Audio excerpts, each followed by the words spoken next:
Buena tarde para todos, ¿qué tal, jovencitos? ¿Cómo estamos? Ya somos ya 17, 18 por acá, ¿sí? ¿Qué tal si nos empezamos a saludar, pues?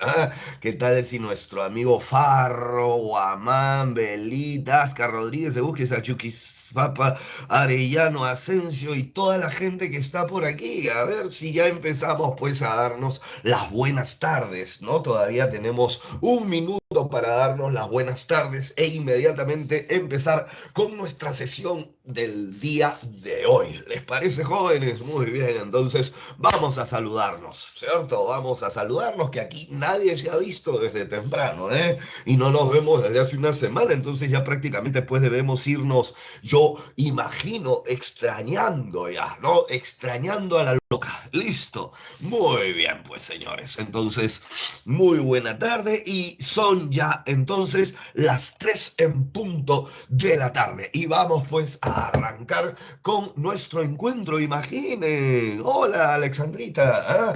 Imagínense, chicos. Semana número 5. Semana número 5. Esto significa pues que ya hemos pasado un mes juntos, ¿no? Y según lo que me informan, ¿no? Según lo que me datean, ¿no? Ya se les viene el examen, ¿sí o no? A ver, Alexandra, a ver, mi amiga Danae, ¿ya se les viene el examen o no se les viene el examen? A ver, ya les habrán comunicado, ¿no? Ustedes son este ciclo regular, ¿no? Ya les habrán comunicado, ¿no? Que dentro de pocos días, hoy día es 8 me parece, ¿no? O sea, dentro de 11 días, si es que la memoria no me falla, ¿no? Si es que la memoria no me falla, ustedes van a tener pues su primera evaluación. Uy, uy, uy, ahí te quiero ver, Andrea, ahí te quiero ver, ¿cierto? Listo. Y casualmente, chicos, miren, miren qué casualidad, ¿ya? Casualmente, la evaluación tira hasta acá. O sea, hasta el capítulo o la semana 5. Listo. Casualmente es hasta este punto. ¿Listo, amigos? Entonces, pues, vamos a meterle punche, ¿no? Porque nuestro objetivo, pues, es sacar la mayor cantidad de puntaje e ingresar vía pre, ¿cierto? E ingresar vía pre. Listo. Muy bien. Porque mi amiga Andrea Alexandra, ¿tú a qué postulas, hijita? A ver, vamos a hacer un poco de vida social. ¿A qué postula mi amiga Andrea Alexandra Sotelo Huerta? ¿A qué postura? ¿Cuál es su carrera? Medicina. Uy, uy, uy, listo. Muy bien, muy bien. Dale, hija, dale con ganas. Dale con punche, hija, dale con punche. Listo. Muy bien, pues entonces, claro, si es que te gusta, chévere, ¿no? Si es que te gusta. Yo, por lo pronto, yo nunca hubiera estudiado medicina. No, nunca hubiera estudiado medicina. ¿Por qué? Porque no tengo vocación de servicio, ¿no? Eh, Otro le tengo miedo a la sangre, ¿no? No soy de tocar a las personas, o sea, ¿no? Y un médico, pues, no, no, paso, ¿no? No, no iba conmigo, ¿no? Pero si la onda es por allí, ya sabemos que la competencia, pues, ¿no? Es bastante fuerte, ¿cierto? Pero para eso me tienen a mí, por lo menos en las preguntas de literatura. Pues chicos, hoy día, vean señores, seguimos con qué amigos, seguimos con España, ¿cierto? Seguimos con España. La pregunta del millón, chicos, ¿y por qué España? ¿Por qué no Italia? ¿Por qué no Francia? ¿Por qué no Alemania? ¿Por qué no ingleses? Vamos, señores, ya sabemos por qué nosotros tenemos que estudiar literatura española. Ya somos 30 por aquí, chicos, entonces vamos a mover los dedos, vamos a mover los dedos que aquí no hay nadie apresado, ya todos trabajando, chicos, porque de ahí viene nuestro idioma, ¿cierto? Y en esencia, pues, porque ellos son los que nos conquistan, ¿no? Esa es la marca para ser sincero, ¿sí o no, mía? Ellos son los que nos conquistan y como nos conquistan, lógicamente nos dominan. Y como nos dominan, lógicamente, únicamente tenemos que aceptar, ¿no? Lo que ellos mandan, ¿cierto? Entonces, pues, eso fue la historia de nuestra patria y como sabemos nosotros, los españoles llegaron aquí a nuestras tierras, me refiero a, o sea, a las tierras, lo que hoy día podríamos considerar Perú, ¿no? Estas tierras que podríamos considerar Perú, hijos, ¿en qué año llegaron los españoles? A ver, vamos por sus conocimientos altísimos de historia del Perú, me imagino que ustedes deben de saberlo, ¿no? Porque si no sabemos, pues cuando llegan los españoles, pues chicos, que roche, ¿no? Muy bien, 1530 32. Y como sabemos nosotros, ¿no? Muy bien, como nosotros sabemos, el año de 1532, ¿qué le duele a mi amiga Diana? ¿Ah? ¿Qué dice? ¡Ay! ¿Ah? Como sabemos, en el año de 1532 estábamos en pleno momento, ¿qué, hijos? ¿Ah? ¿Cuál era el movimiento artístico, literario, humano que se manejaba en ese momento? ¿Ah? 1530, 1550. ¿Cuál es el momento por el que se pasa? Yo ya me olvidé, ya, muchachos, acuerden. No, pues no, bueno, ya. Pero eso, a eso me refería, al momento renacentista, ¿cierto? Y si estamos en pleno momento renacentista, eso nos lleva a pensar en qué, o nos lleva a pensar a qué, que los españoles cuando llegan a nuestras tierras, ellos están en pleno siglo de oro o edad de oro. Y como bien saben ustedes, pues muchachos, la España de ese tiempo, ese siglo de oro hizo que atravesara por dos momentos. ¿Cuáles son los dos momentos por los cuales atravesó el siglo de oro español, hijos? ¿Ah? ¿Cuáles son los dos momentos que en la flecha del tiempo atraviesa el siglo de oro español? Perfecto, Diana. El Renacimiento y el barroco. Listo. ¿Qué es lo que tenemos en la agenda para el día de hoy? El barroco español y el romanticismo español. Listo, muchachos. Pero eso me lleva, pues, ¿no? Como ya está próximo un examen, ¿no? Ya está próximo un examen. Tenemos, pues, nosotros que ir, pues, siempre recapitulando lo que hacemos, ¿cierto? ¿No? Esa es la idea, ¿no? Ir recapitulando, ¿no? Lo que nosotros hacemos, ¿sí o no, amigos? ¿Ah? Es por eso que, ¿qué tal si revisamos nuestro tatuaje de acá? ¿Se acuerdan nuestro tatuaje que teníamos aquí? ¿Ah? ¿Qué decía ese tatuaje, chicos? Vamos, ¿qué era lo que decía el tatuaje en el brazote de tu profesor? ¿Ah? ¿Qué era lo que decía ese tatuaje? Decía lo siguiente, ¿cierto? Para que aparezca un movimiento literario. Vamos, complétenlo ustedes. No, este es acá. Yo te hablo de acá. Este es un ciego, es Daniel. No estoy hablando de este brazo yo. ¿Ah? Para que aparezca un movimiento literario, tiene que atacar al anterior. Muy bien, pues señores. Entonces, ¿qué tal si empezamos, muchachos? Vámonos al comienzo de los comienzos, ¿cierto? Cuando después de los griegos, la nada, el silencio total, ¿cierto, muchachos? ¿Se acuerdan o no? Entonces vámonos, ¿qué tal? ¿Qué tal si nos vamos a ese primer movimiento artístico que buscó el equilibrio, la perfección, la belleza, la armonía, sumergido pues en un mundo de filosofía, de cultura, de apertura, con sus dioses diversos y toda esa rica mitología con su matemática, ¿se acuerdan, no? ¿Cómo se llama el primer movimiento artístico literario que aparece en la historia de la humanidad, señores? Vamos, les estoy preguntando. El clasicismo, ¿cierto? Entonces, pues muchachos, como sabemos nosotros, para que aparezca un movimiento literario tiene que atacar al anterior, ¿cierto? Pues genial, pues nosotros sabemos que los clasicistas van a ser atacados por aquel momento de oscuridad, no, bueno, momento, no, no, 1000 años, hijos, 1000 años en los cuales pues el ser humano ingresa pues a un tiempo teocéntrico. Dios se vuelve el centro de todo y prohíbe la cultura, se cae en una ignorancia absoluta y ese medioevo pues que manda a la iglesia a tener el poder absoluto tardará pues 1000 años, felizmente gracias al humanismo, ¿se acuerdan? Que es la corriente filosófica que va a sostener e impulsar al movimiento que atacará a este medioevo. Chicos, ¿quiénes son los que atacaron a los medievales? Vamos, los quiero leer.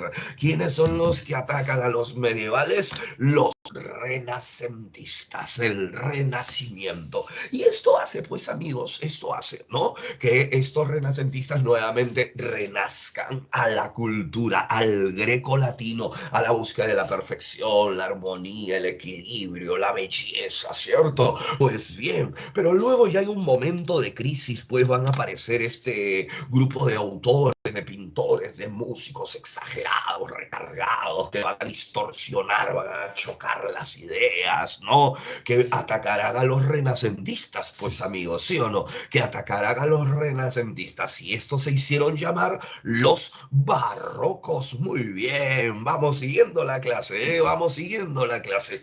Y lastimosamente, pues no, como todo tiene su final, nada dura para siempre, sabemos nosotros que los barrocos van a ser atacados por estos tíos que serán auspiciados por el siglo de las luces, ¿cierto? ¿No? Por los ilustrados, ¿no? Por los ilustrados. ¿Ah? Y estos ilustrados que votarán mañana más tarde la enciclopedia, ¿se acuerdan? Van a auspiciar a los neoclásicos. Alexandra, ¿qué hablas? ¿Ah? A los ¿cómo el barroco va a atacar al barroco, hija? ¿Ah? El neoclásico ataca al barroco y su propio nombre lo dice, el nuevo clásico. Nuevamente reglas, nuevamente raciocinio, ¿cierto? ¿No? Moral, didáctica, fábulas, ¿se acuerdan todo ese mundo, no? Y lógico, pues un arte no se puede llevar por medio, pues, del raciocinio y esas cosas, ¿entiendes? Un artista tiene que estar demente, ¿no? Y es por eso, pues, que aparecen los que van a atacar a los neoclásicos, muchachos. ¿Y quiénes fueron esos señores? Ah, los románticos. Muy bien, los románticos. Esa movida romántica, pues, que va a cambiar la historia, ¿no? Va a cambiar la historia. Recuerden, pues, que se da, pues, ¿no? Allá por los años 1800, 1850 y fueron marcados por lo que será la Revolución Francesa, ¿cierto? Pero luego, pues ya cuando los románticos caen en la cursilería, en la bobería, ¿cierto? Van a reaccionar ante ellos. ¿Quiénes, chicos? ¿Quién reacciona ante los románticos? Vamos, los realistas, ¿no? Que fueron marcados casualmente, pues no por la onda de la revolución industrial, ¿se acuerdan, no? Entonces, pues chicos, ya los realistas que se encargarán de reflejar la realidad tal como es, ¿no? Y la realidad definitivamente, ya sabemos nosotros, pues no, es feíta, pues la realidad es feíta, no es bonita, ¿cierto? Por eso la literatura del siglo XX, más conocida como vamos muchachos, díganme quiénes son los que atacan a los realistas. ¿Quiénes son los que atacan a los realistas, hijo? ¿Ah? Vamos. ¿Quiénes son los que atacan a los realistas? Los vanguardistas. ¿Por qué? Porque el realista, ¿cierto? Al ser atacado por el vanguardista, ¿qué cosa hará? Surrealista, ¿entiendes? Su realidad se va de la realidad, ¿cierto? Imagínense, pues, dos guerras mundiales, revoluciones, todo eso marca a la gente que va a postular las vanguardias, porque se dieron varias, ¿se acuerdan, no? Varios ismos de vanguardia, dadaísmo, cubismo, impresionismo, y el más importante de todos, el surrealismo, ¿se acuerdan? En ese mundo de innovación, ¿no? Muy bien, hijos. ¿Están tirando, ah? Muy bien, están tirando, pues chicos. Pero hoy día nosotros tenemos que ver el barroco español, ¿no? El barroco español. ¿Qué me dicen de qué se da, pues, en el siglo XVII, ¿no? Chicos, ¿qué año es el siglo XVII? Porque esto de los siglos a nosotros toda la vida nos termina bloqueando, ¿no? Nos termina así medio confundiendo, ¿no? Renato, toda la vida me confundo, ¿no? ¿Qué año es el siglo XVII? En año, ¿no? Así como 2021, ¿no? 2021 hoy día, ¿no? 2021, ¿no? Que sería el siglo XXI, ¿cierto? El siglo XVII, ¿qué año es, hijo? ¿Ah? ¿Qué año es ese siglo XVII? ¿Ah? Para poder meternos ya con más claridad, ¿no? Claro, por allí, ¿no? Yo diría incluso 1620, ¿no? Yo siempre le doy Claro, hay una suerte, pues, de premomentos, ¿no? Pero ya cobra en los 20 primeros años, es cuando cobra, pues, ¿no? Su valor ahí intenso ya, ¿no? Y ya a los 30, a los 40, ya después, ¿no? A mitad es cuando logra, pues, ya yo diría, su apogeo, ¿no? Que es más o menos muy parecido a la vida, ¿no? De niños o de jovencitos todavía, pues, nos falta mucho por aprender, ¿no? Hasta que llegamos a un momento de nuestra vida que ya, pues, ¿no? Arrancamos nosotros ya con todo, ¿cierto? ¿No? Pero luego del barroco, ¿no? Entonces sí, pues el barroco tira por los años 1600, 1700, ¿no? Sí, sí, sí. Chicos, si ustedes me podrían dar todas las características que conocen del barroco, a ver, vamos, los leo. Acabo de decírselas, ¿ah? Todas las características que tiene el barroco, chicos, ¿ah? Y bueno, ustedes ya lo saben porque de paso han repasado, han leído, ¿sí o no? Vamos, Farro, Asca, Beli, Rodríguez, Busques, Arellano, no tienen mano ustedes, hijos, ¿ah? Un estilo recargado, ¿no? Subjetivismo no, hija, un estilo recargado, hay mucha dinámica, mucho movimiento, exagerados, claro, ¿no? Hay mucha exageración, el lenguaje lo recargan, ¿no? Lógico, como hay crisis, ¿no? Como hay crisis, Asensio, hay una suerte de inconstancia, ¿no? El ser humano no se siente seguro, ¿entiendes? ¿No? Y esto nos lleva, pues, ¿no? A que debido a estas exageraciones, ¿no? Por ejemplo, nosotros marquemos, pues, ¿no? Algunas figuras literarias que van a ser básicas de los barrocos, ¿no? Podría yo hablar de la metáfora, del hipérbato, ¿no? Ahí tenemos a Góngora, por ejemplo, ¿no? O la hipérbole, ¿no? Allí tenemos a Quevedo, ¿no? Entonces, más o menos por allí, ¿no? ¿Alguna característica más para hablar de barroquismo, chicos? Vamos, vamos. ¿Dónde está Farro que nunca escribe? ¿Dónde está Belit? Ah, ¿dónde está Asensio? ¿Tiene teclado o lo hacen en celular su clase ustedes? Ah, eco, había inestabilidad, lógico. Por eso Perú, hija, yo ya se los he dicho, ¿no? El Perú tiene una tendencia a ser barroco, ¿no? A ser barroco. Vivimos inestables, ¿se entiende? ¿No? Vivimos inestables, ¿no? Hay una instabilidad, hay una inestabilidad muy fuerte, ¿no? A través de toda la historia de nuestra patria, ¿no? Ajá, qué buena esa Diana, ¿no? Ese choque, ¿no? Entre lo que bueno, los antagónicos, ¿no? Los opuestos, ¿no? Por eso nosotros podríamos recordar aquí, muchachos, a la obra de el señor Cervantes Saavedra, ¿no? ¿Qué escribió el maestro Cervantes Saavedra? Barroco, ¿ah? Cervantes Saavedra es el autor barroco más importante, ¿no? Entonces, ¿cuál es la obra de nuestro amigo Cervantes, chicos? ¿Ah? Usa metáforas, usa hipérbatos, sí, sí, ya hemos hablado de eso, pero la obra de Cervantes, ya casi se me escapa ya. ¿Ah? La obra de Cervantes, chicos, vamos. No me digan que no saben cómo se llama la obra de Cervantes Saavedra, hijo. El ingenioso Hidalgo, Don Quijote de la Mancha, pues muchachos. ¿Y cuál es el tema del Quijote, hijos? ¿Ah? ¿Cuál es el tema? Quijote, apáguenme los micros, por favor. ¿Ah? ¿Cuál es el tema del Quijote, chicos? ¿Ah? El tema del Quijote es vamos, quiero leerte. Es un enfrentamiento, es un versus, es una oposición, es una lucha de contrarios. El idealismo versus el materialismo. Ese es el tema del Quijote. El idealismo versus el materialismo, ¿cierto? ¿Ya?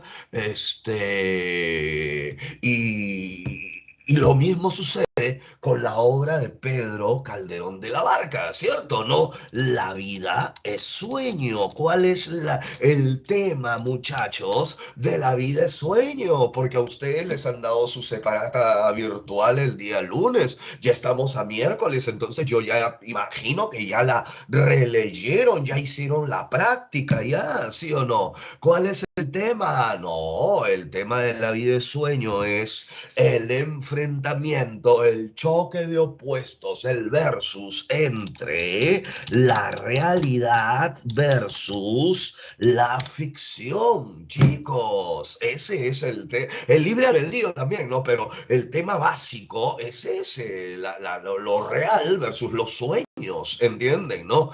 Y tenernos, ¿no?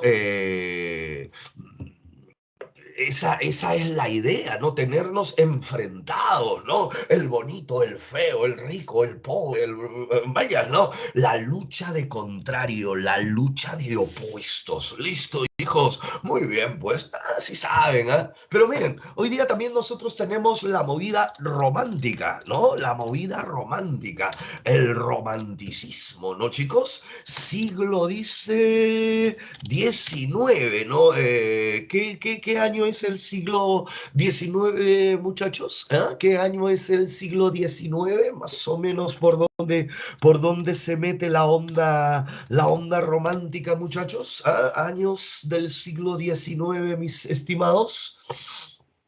Año, vamos, quiero leerlos, hijo. 1800, 1900. Pero como estamos hablando del romanticismo, únicamente nosotros vamos a cobrar el espectro de los 50 primeros años, porque acuérdate, ¿no? Del siglo XIX hay que partirlo ¡pap! En dos, ¡prac! ¿Ya? La primera mitad para los románticos y la otra mitad para los realistas. ¿Listo? La primera mitad, 1800-1850, se la lleva el romántico y 1850-1900 se la llevan los realistas. ¿Listo, hijos? Muy bien, pues. Y si a nosotros, muchachos, nos preguntaran sobre las características más importantes del romanticismo, tú te vas a lucir, ¿sí o no? Vamos, Salón, lúcete, lúcete. Todas las características románticas que conozcan, hijos, vamos, los quiero leer.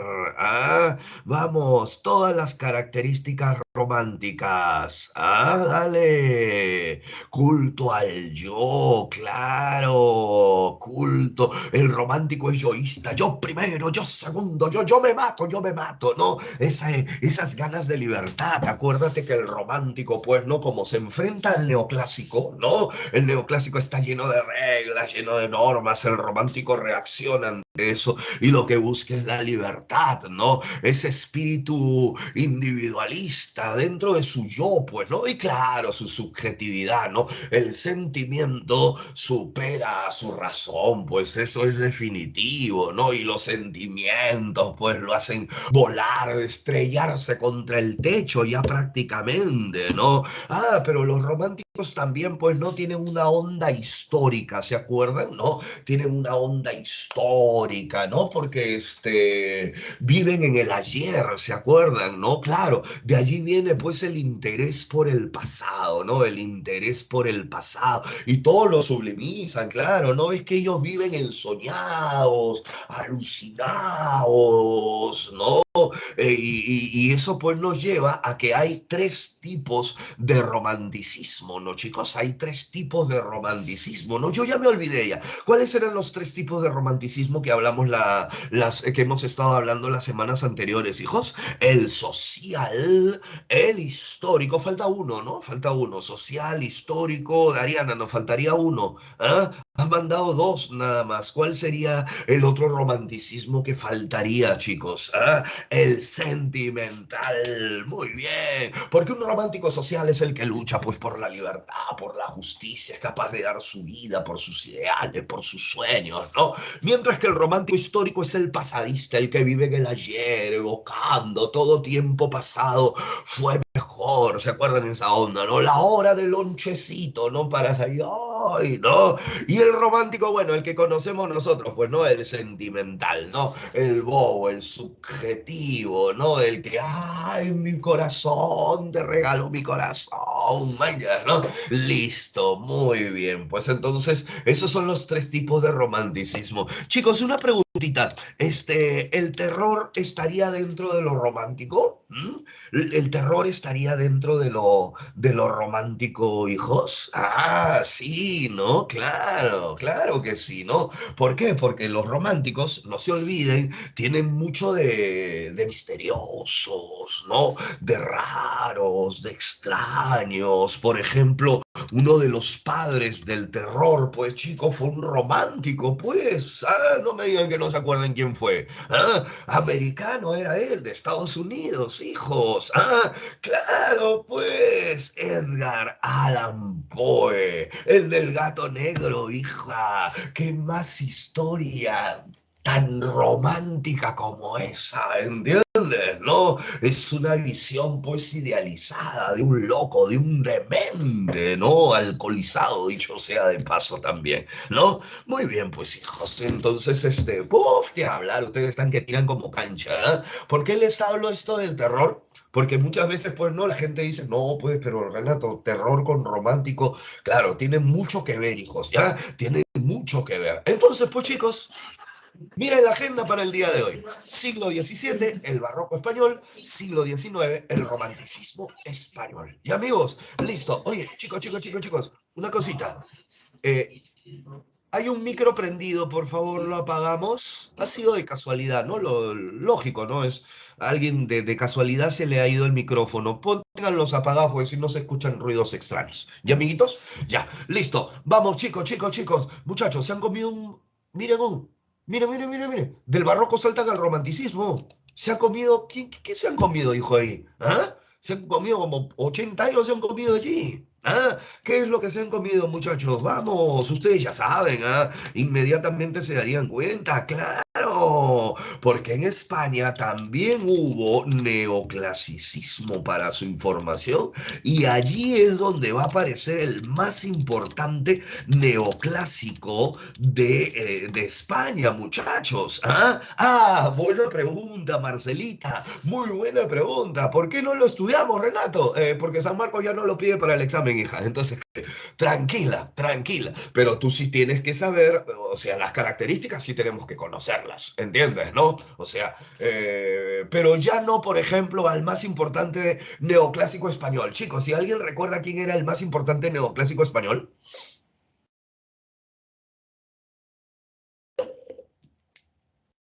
Uy, eso ya me huele a googleada. Ya estás googleando ya. ¿Ah? Ya estás metiéndole al Google ya. ¿Ah? ¿Quién es el más importante neoclásico en España, muchachos? Nuestro querido amigo Leandro Fernández de Moratín. Pues chicos, con su famoso Sí de las niñas, ¿se acuerdan? Claro, pues, ¿no? Por eso los neoclásicos hacen primar las reglas, la razón, ¿te acuerdas, no? El viejo Don Diego, él representaba la razón, ¿no? Porque te acuerdas de la obra, ¿no? ¿En qué consistía la obra? Una mamá mala, no, mala, mala, mala, mala. Quería casar a su hija, una chibolita, la quería casar con un viejo que parecía a su abuelo, ¿cierto, no? Todo por dinero, imagínense, pues, ¿no, chicas? Entonces, pues, la razón, ¿qué es lo que dice? Dice que una chica de 17, 18 años debe estar, pues, con un pata de su edad, o de 19 o de 20, ¿no? Una chica de 17 no va a estar con uno de 40, pues, ¿entiendes, no? Salvo que se alucine en la canción, ¿no? 40 y 20, ¿entiendes, no? Pero no es racional, ¿no? Dentro de la figura del neoclásico, eso no es racional. Listo. Muy bien, pues chicos. Entonces, hoy día, barroco español, romanticismo español. ¿Por qué no neoclasicismo, Renato? Porque San Marcos ya no lo toma. Entonces, pero nosotros tenemos que saber que sí existe, o sea, que sí hubo, ¿cierto? Muy bien, pues chicos. Entonces, hoy día, en la agenda, teatro barroco, características. O sea, nosotros ya sabemos prácticamente todas las características del barroco. Me las acaban de decir, me las acaban de decir, ¿no? Solamente que ahora vamos a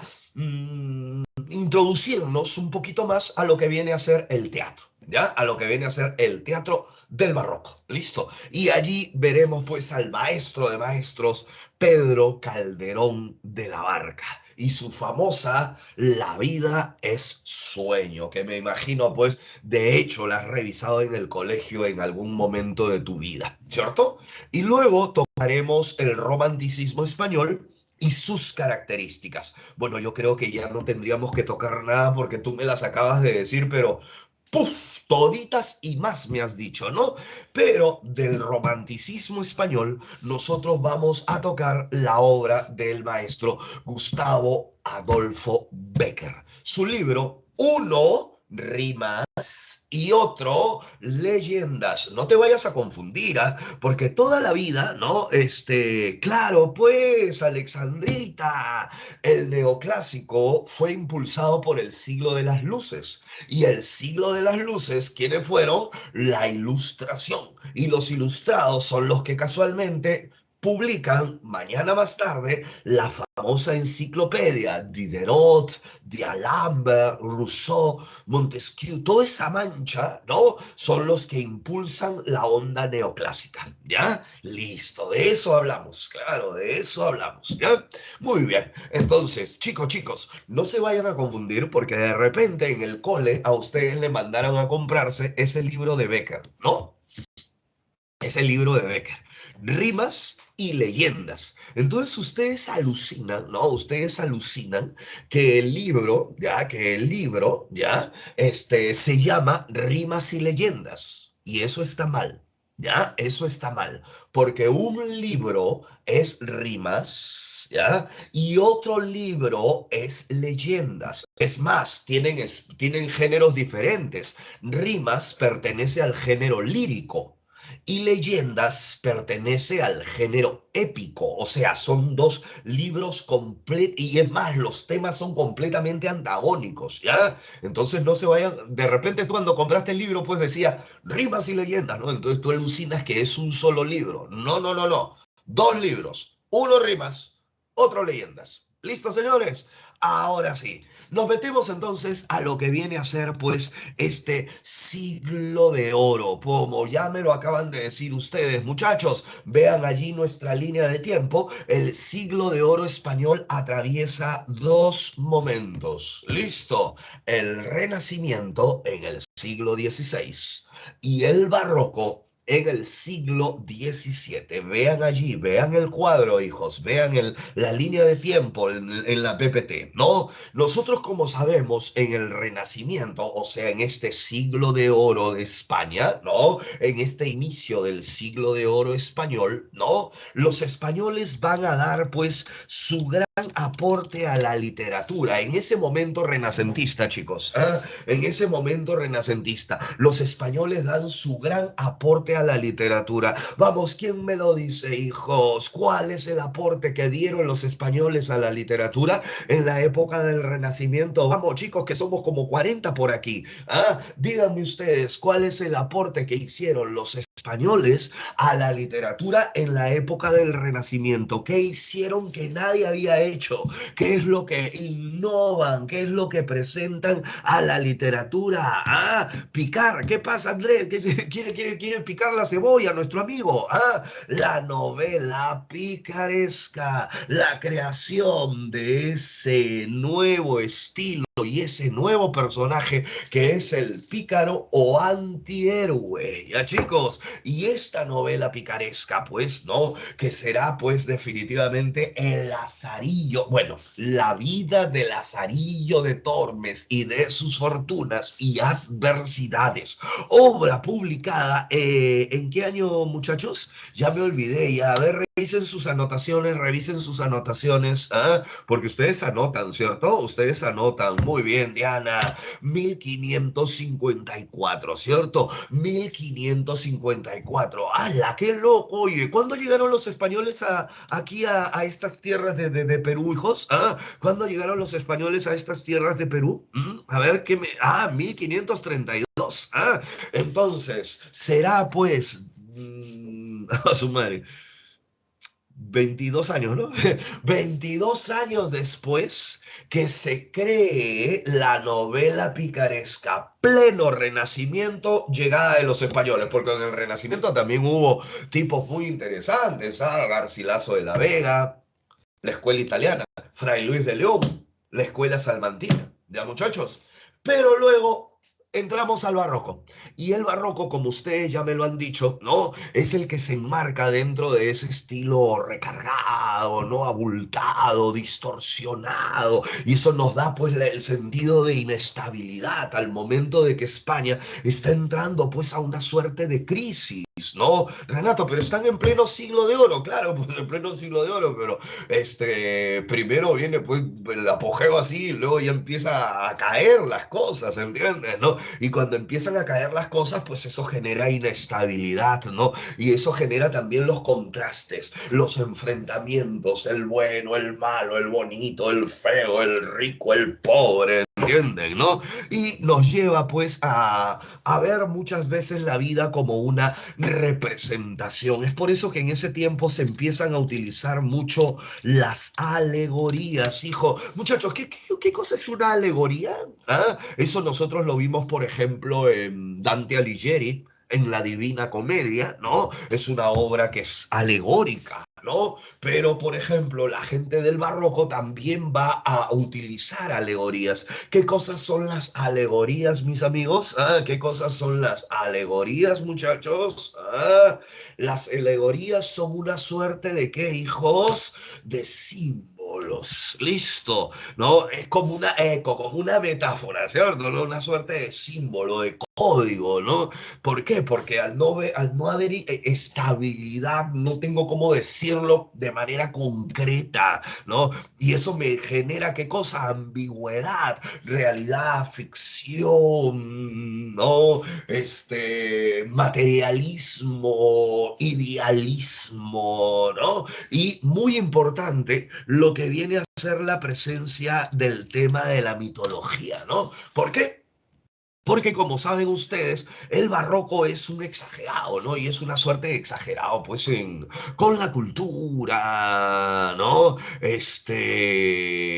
Y esta onda cultural, ¿no? Esta onda cultural, pues ustedes saben, pues, que de mitología, ¿no? Imagínate saber, pues, de Zeus, de Apolo, de Afrodita, de Dionisio. No es sencillo, o sea, cualquier hijo de vecino no sabe, nunca se ha presentado pues el tema de lo mitológico en él, ¿entiendes? ¿No? No es pues, ay, todos hablamos de mitología, no, no, no, pues, ¿entiendes? ¿No? La mitología está destinada a un cierto público culto, ¿entiendes? Es por eso que en el barroco, no sé si ustedes recordarán por su etapa escolar, hubieron dos escuelas poéticas, no sé si ustedes las recuerdan, ¿ah? Dos escuelas poéticas. ¿Ah? ¿Alguien las recuerda o no, muchachos? ¿Ah? Una estuvo liderada por Francisco de Quevedo y Villegas y la otra estuvo liderada por el señor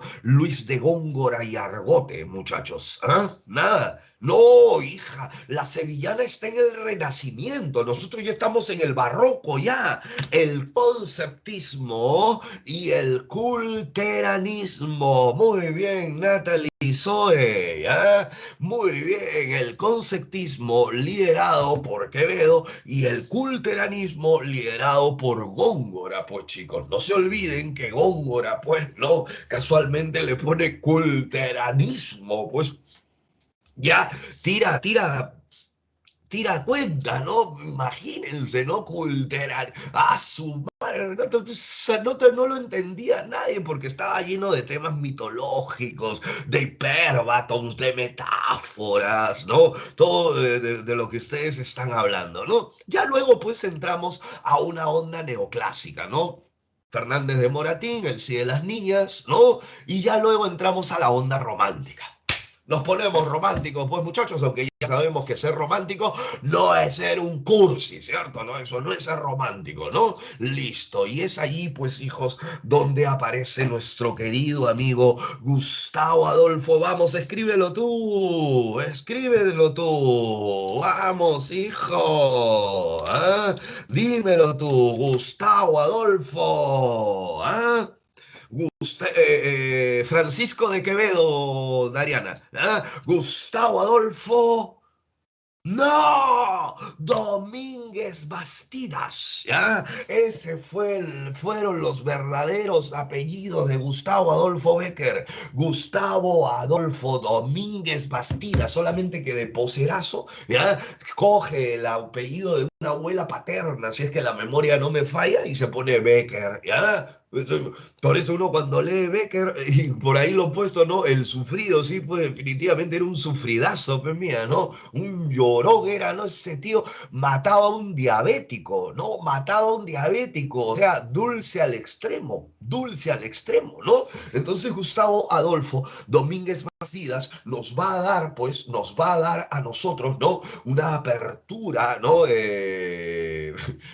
Empezando por el apellido, ¿no? Empezando por el apellido. Pero bueno, eso lo vemos en un toque, ¿les parece?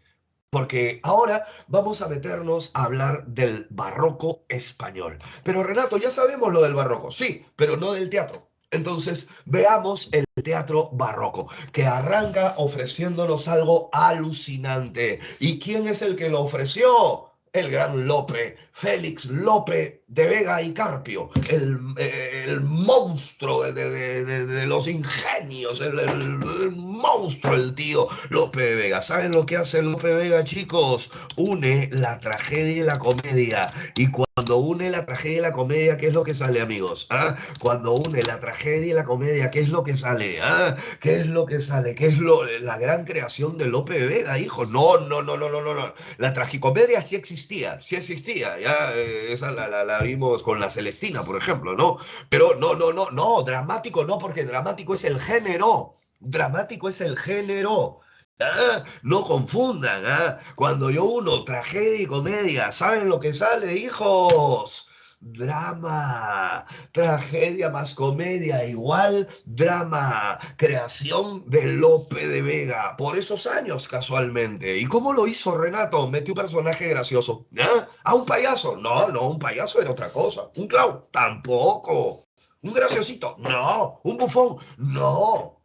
Metió un personaje normal que tiene una suerte de chispa y ese es el personaje que le da el equilibrio a lo que antes era únicamente tragedia, final funesto, desgracia, desolación, o comedia que tenía un final feliz. ¿Entiendes? No porque te rías simplemente, ¿ya?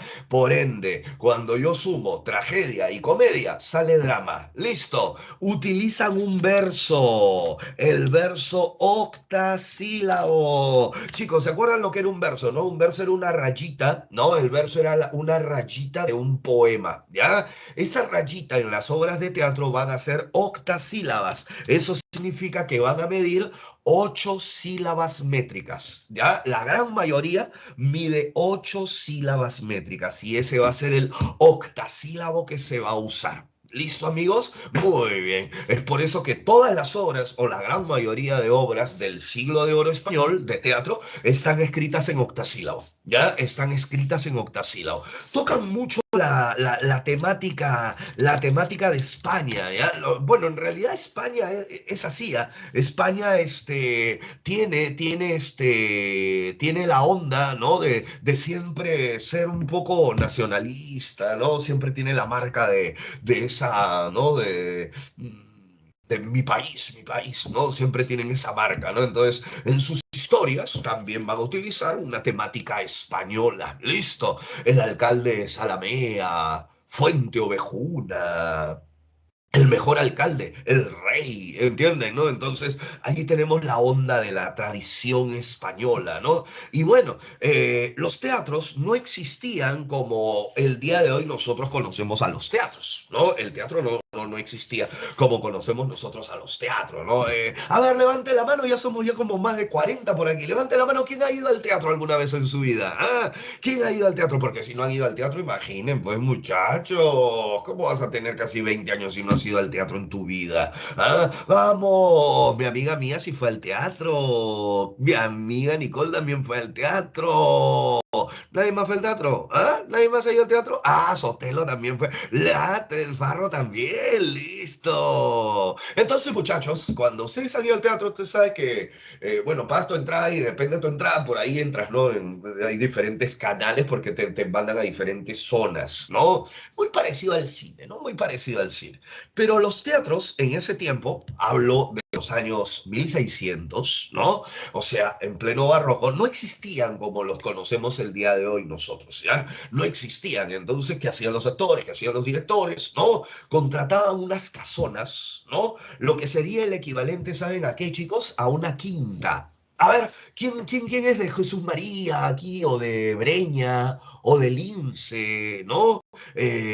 O conoce a alguien, de repente la abuelita de alguien de ustedes vive en una quinta. ¿Ah? ¿Han escuchado ustedes el término quinta? ¿Han visitado tal vez alguna quinta en su vida? Ah, ahí tenemos a mi amiga Diana, ¿no? ¿De qué distrito eres tú, Dianita? ¿Ah? ¿De qué distrito eres tú? A ver, cuéntanos al toque, hija. ¿Ah? ¿En dónde? ¿O vives tú en una quinta? ¿Mm?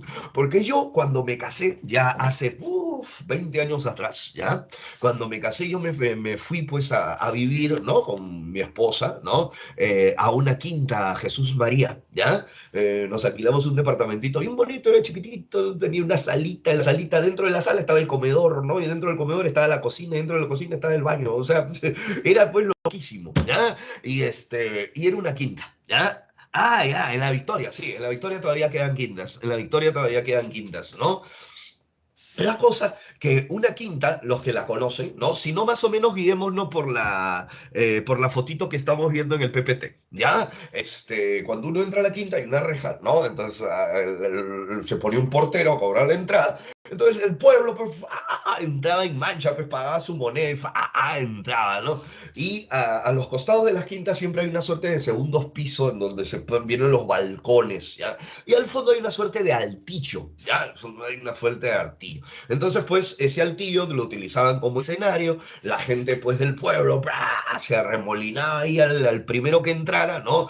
Y los pitucos iban en el balcón, ¿no? De allí viene un término que dicen, ¿no? Los pitucos del balcón. No sé si ustedes han llegado a escuchar ese término, ¿no? Viene de allí, ¿ya? Entonces, pues, la onda, pues, de estos corrales de comedia, así se les llamaba, ¿ya? Corrales de comedia, porque asemejaba, pues, una suerte de corral de pollos, de gallinas, ¿entiendes? ¿No? Más o menos asemeja esa forma, ¿ya? Y en esencia, estos corrales de comedia fue utilizado por el teatro popular, o sea, por Lope, ¿ya? Porque el día de hoy nosotros quiero que nos metamos más que nada a lo que viene a ser el teatro cortesano, ¿ya? Y cuando a mí me hablan de cortesano, inmediatamente sabes a dónde tienes que irte, a la corte, ¿entiendes? Por eso se llama cortesano, porque perteneces a la corte, ¿entiendes? O sea, a la pituquería, ¿manjas? A la pituquería, esa es la corte, ese es lo cortesano. Y como yo me dirijo a la corte, pues lógicamente el teatro tendrá que ser muy reflexivo, muy de pensamiento, muy filosófico, para reflexionar, para pensar, para meditar. Esa es la idea, ¿no? De un teatro, pues, cortesano. Voy pues a meterle fuente ovejuna, en la cual pues el pueblo se levanta y termina pues partiéndolo en pedacitos al comendador, ¿entiendes? ¿No? Eso no le va a gustar ver a la gente de la corte, ¿entiendes? ¿No? A la gente de la corte pues tienes que darle temas muy sublimes, de una perfección formal, ¿no? Eh, eh, el lirismo, la poesía, ¿no? Lo alegórico, aquí viene lo alegórico, porque lo alegórico te lleva a la reflexión, ¿entiendes? No, no es una obra sencilla, es una obra que te invita casualmente a ¿qué? A reflexionar, a pensar. Y aquí el monstruo de monstruos es Pedro Calderón de la Barca. Vean, señores, 1681, 81 añitos, ¿ah? 81 añitos bien, bien vividos, ¿eh? Bien vividos. Miren, muchachos, ¿no?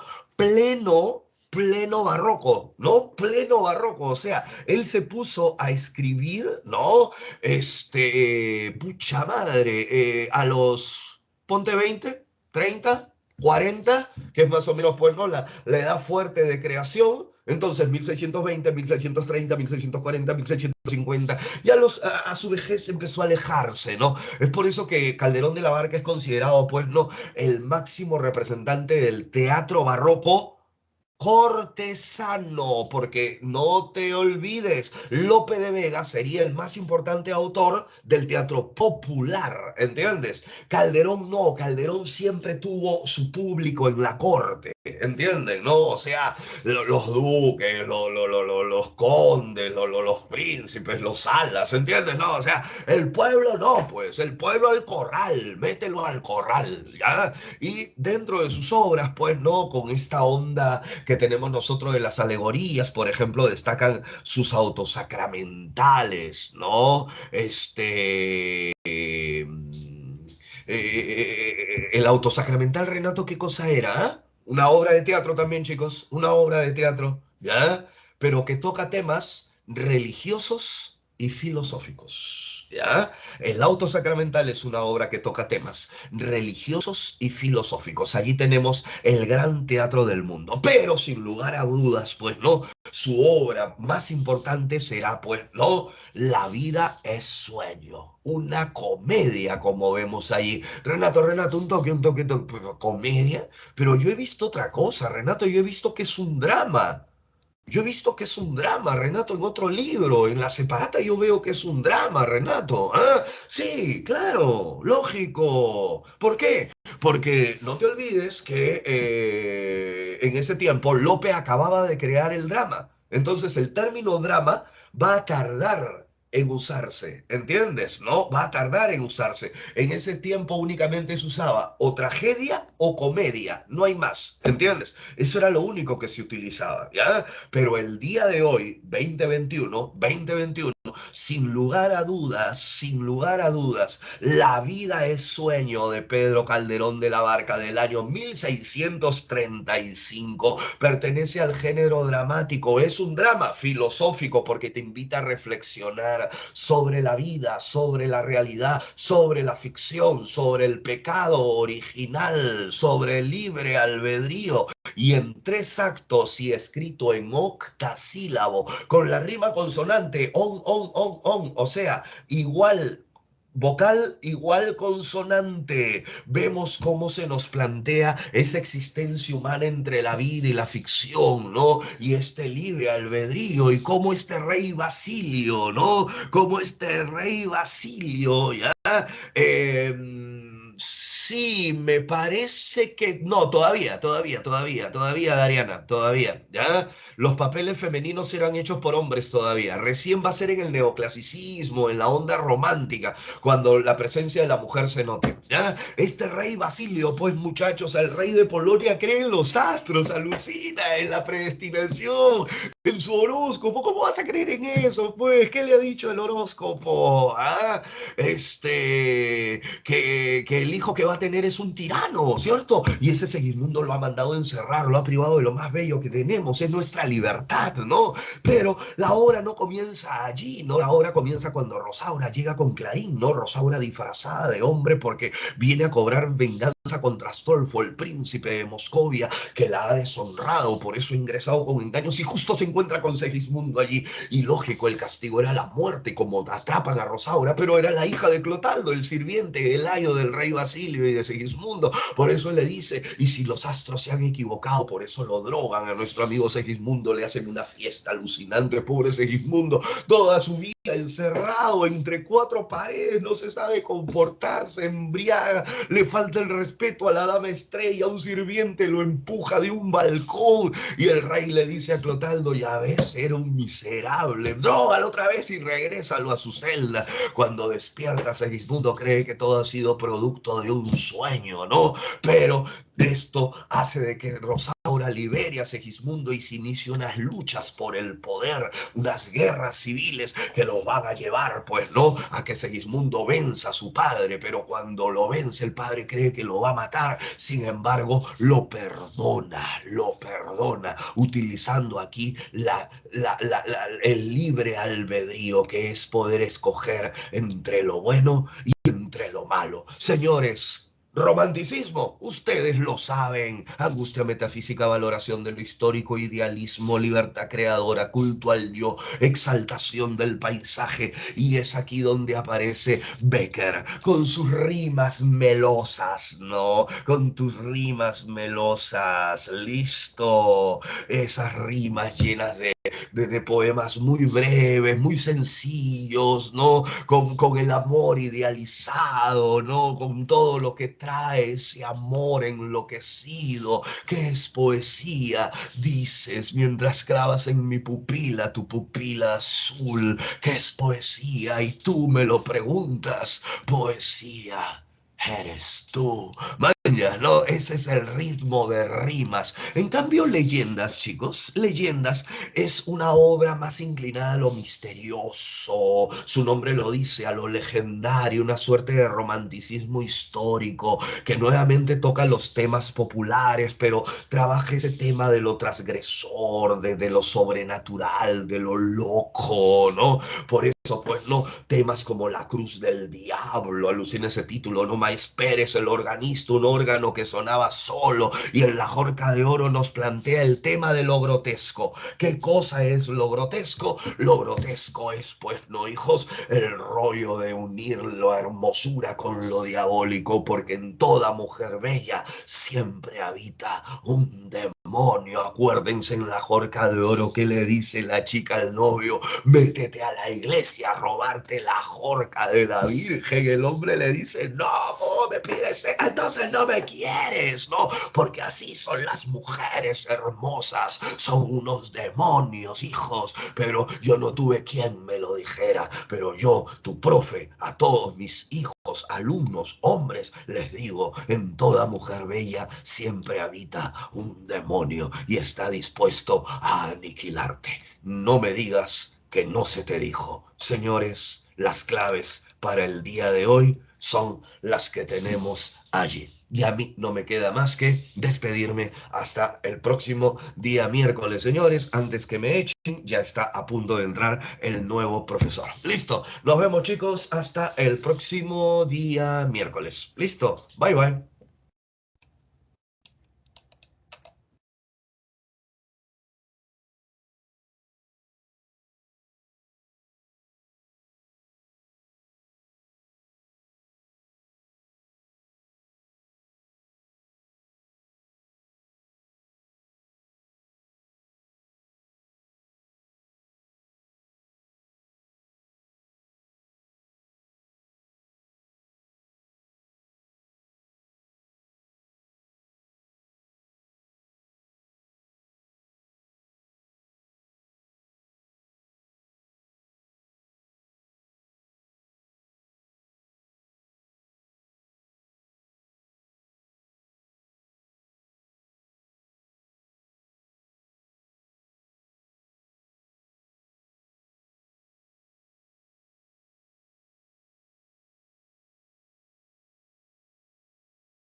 Jóvenes, muy buenas tardes.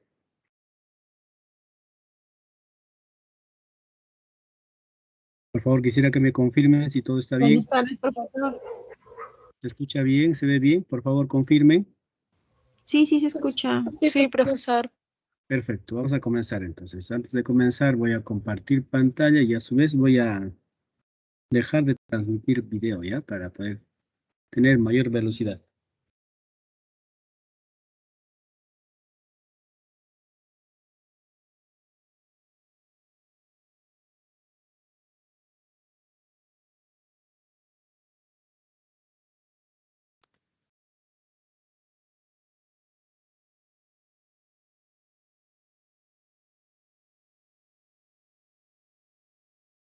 Bien, chicos, vamos a comenzar.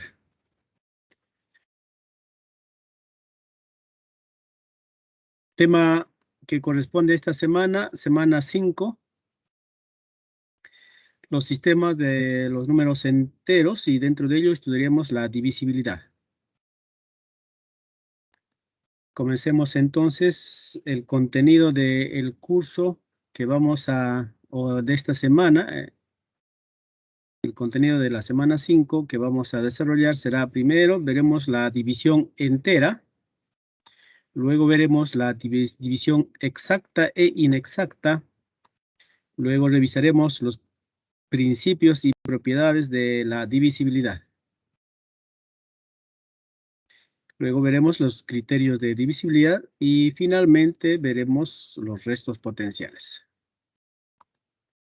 Bien, división entera. Diremos que una división entera es aquella operación matemática que consiste en lo siguiente: dado dos números, D mayúscula y D minúscula, dado dos números enteros positivos, donde uno de ellos es mayor que el otro, entonces se va a realizar una operación al cual llamaremos la división, el cual consiste en que, dado estos dos números, vamos a poder encontrar un tercer número, el cual nos va a indicar cuando uno está contenido en el otro. Y si eso no fuera posible, vamos a poder también encontrar un cuarto número al cual llamaremos R. R también entero positivo. El esquema es el siguiente. Tenemos los dos números, ¿ya? D mayúscula y D minúscula. Entonces, mediante esta operación aritmética nos permite calcular este tercer número. Y el cual este tercer número nos va a indicar la cantidad de veces que D minúscula estará contenido en D mayúscula. Si eso no fuera posible, esta operación nos permite calcular un cuarto número, ¿ya? Ahora, el primer número se conoce como el dividendo, el segundo número como divisor, el tercero como el cociente y el cuarto número como el residuo. Entonces, este será el esquema de la división entera. En toda división entera vamos a considerar que el residuo siempre debe ser menor que el divisor, pero mayor o igual a 0. Además, en toda división entera se cumple el algoritmo de la división. ¿Qué dice el algoritmo de la división? Nos dice que el dividendo será igual al producto del divisor multiplicado por el cociente más el residuo,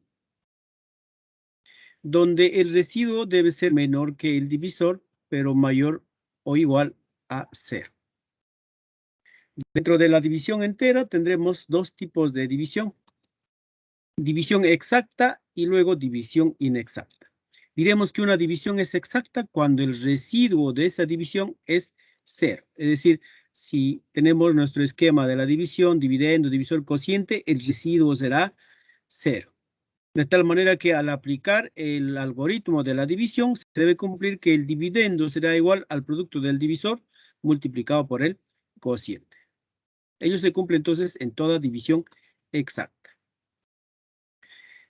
Cuando se tiene la división exacta, ahí podemos decir nosotros que el cociente Q nos va a indicar la cantidad de veces que el divisor estará contenido en el dividendo.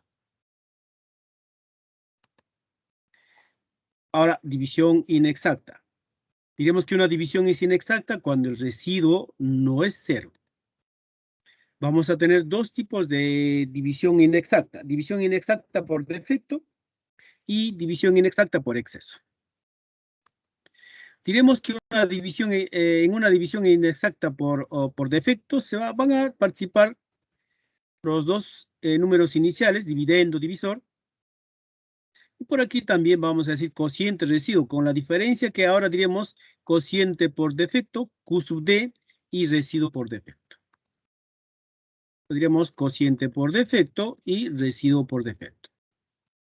Y en una división inexacta por exceso, también van a participar el dividendo, el divisor. Va a aparecer un cociente, pero este cociente vamos a decir que se va a denominar el cociente por exceso. De la misma forma, el residuo, R sub E, diremos residuo por exceso. De tal manera que en ambos se va a cumplir el algoritmo de la división. En la primera, similar a lo que ya hemos visto en una división entera, diremos el dividendo será igual al divisor multiplicado por el cociente, pero en este caso vamos a decir explícitamente cociente por defecto, más residuo por defecto. Mientras que en una división inexacta por exceso, diremos así. El dividendo será igual al producto del divisor multiplicado por el cociente por exceso. Q sub B, cociente por exceso, menos el residuo por exceso. Aquí ya no decimos más, sino diremos menos.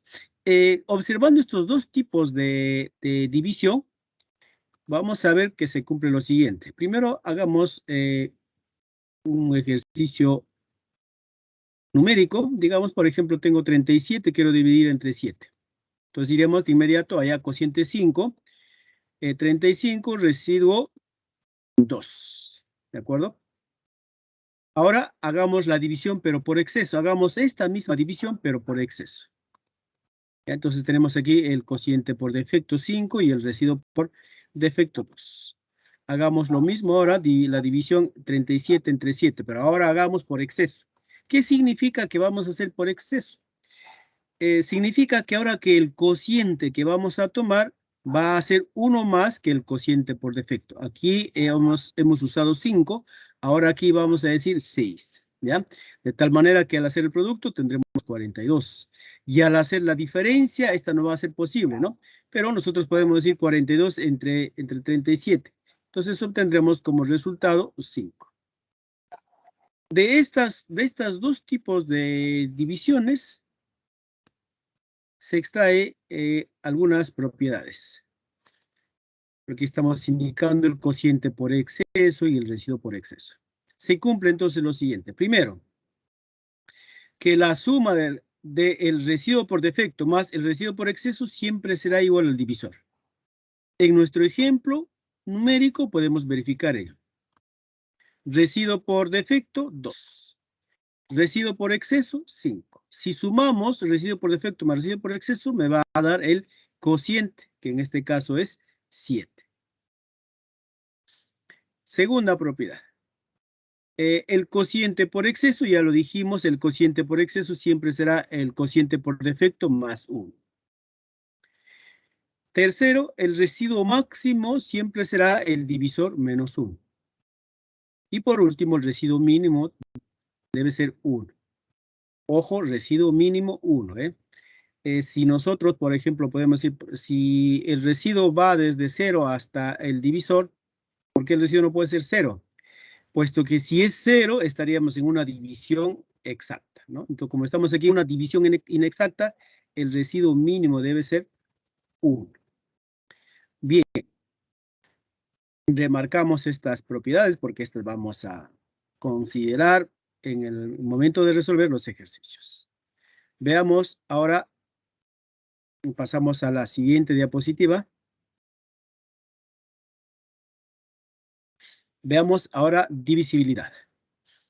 Diremos que sea dos números, A un número entero y B un número entero positivo. Diremos que el número A es divisible por B, también llamado módulo. A B también vamos a llamar módulo. Si la división de A entre B es exacta. Si se da una división exacta, hablaremos de divisibilidad. Es decir, A es divisible por B si y solamente si el número A se puede escribir como el producto de el divisor B multiplicado por el cociente Q, donde el cociente puede ser cualquier número entero positivo. En el caso anterior, en el ejemplo, por ejemplo, disculpen la redundancia, en el ejemplo anterior hemos visto numeritos y esa división era una división inexacta, ¿verdad? Entonces, ahí no podemos hablar de divisibilidad. De divisibilidad vamos a hablar cuando la división es exacta. Ahora, otro concepto que también debemos tener en cuenta es la multiplicidad, porque continuamente vamos a hablar también de multiplicidad. De igual forma, tomemos dos números, A y B. A un número entero y B un número entero positivo. Diremos que el número A es múltiplo de B si A es el resultado de multiplicar a B por un número K, entero positivo cualquiera. Es decir, A es múltiplo de B si y solamente si A es igual o es el resultado de multiplicar a B por un número K, entero positivo.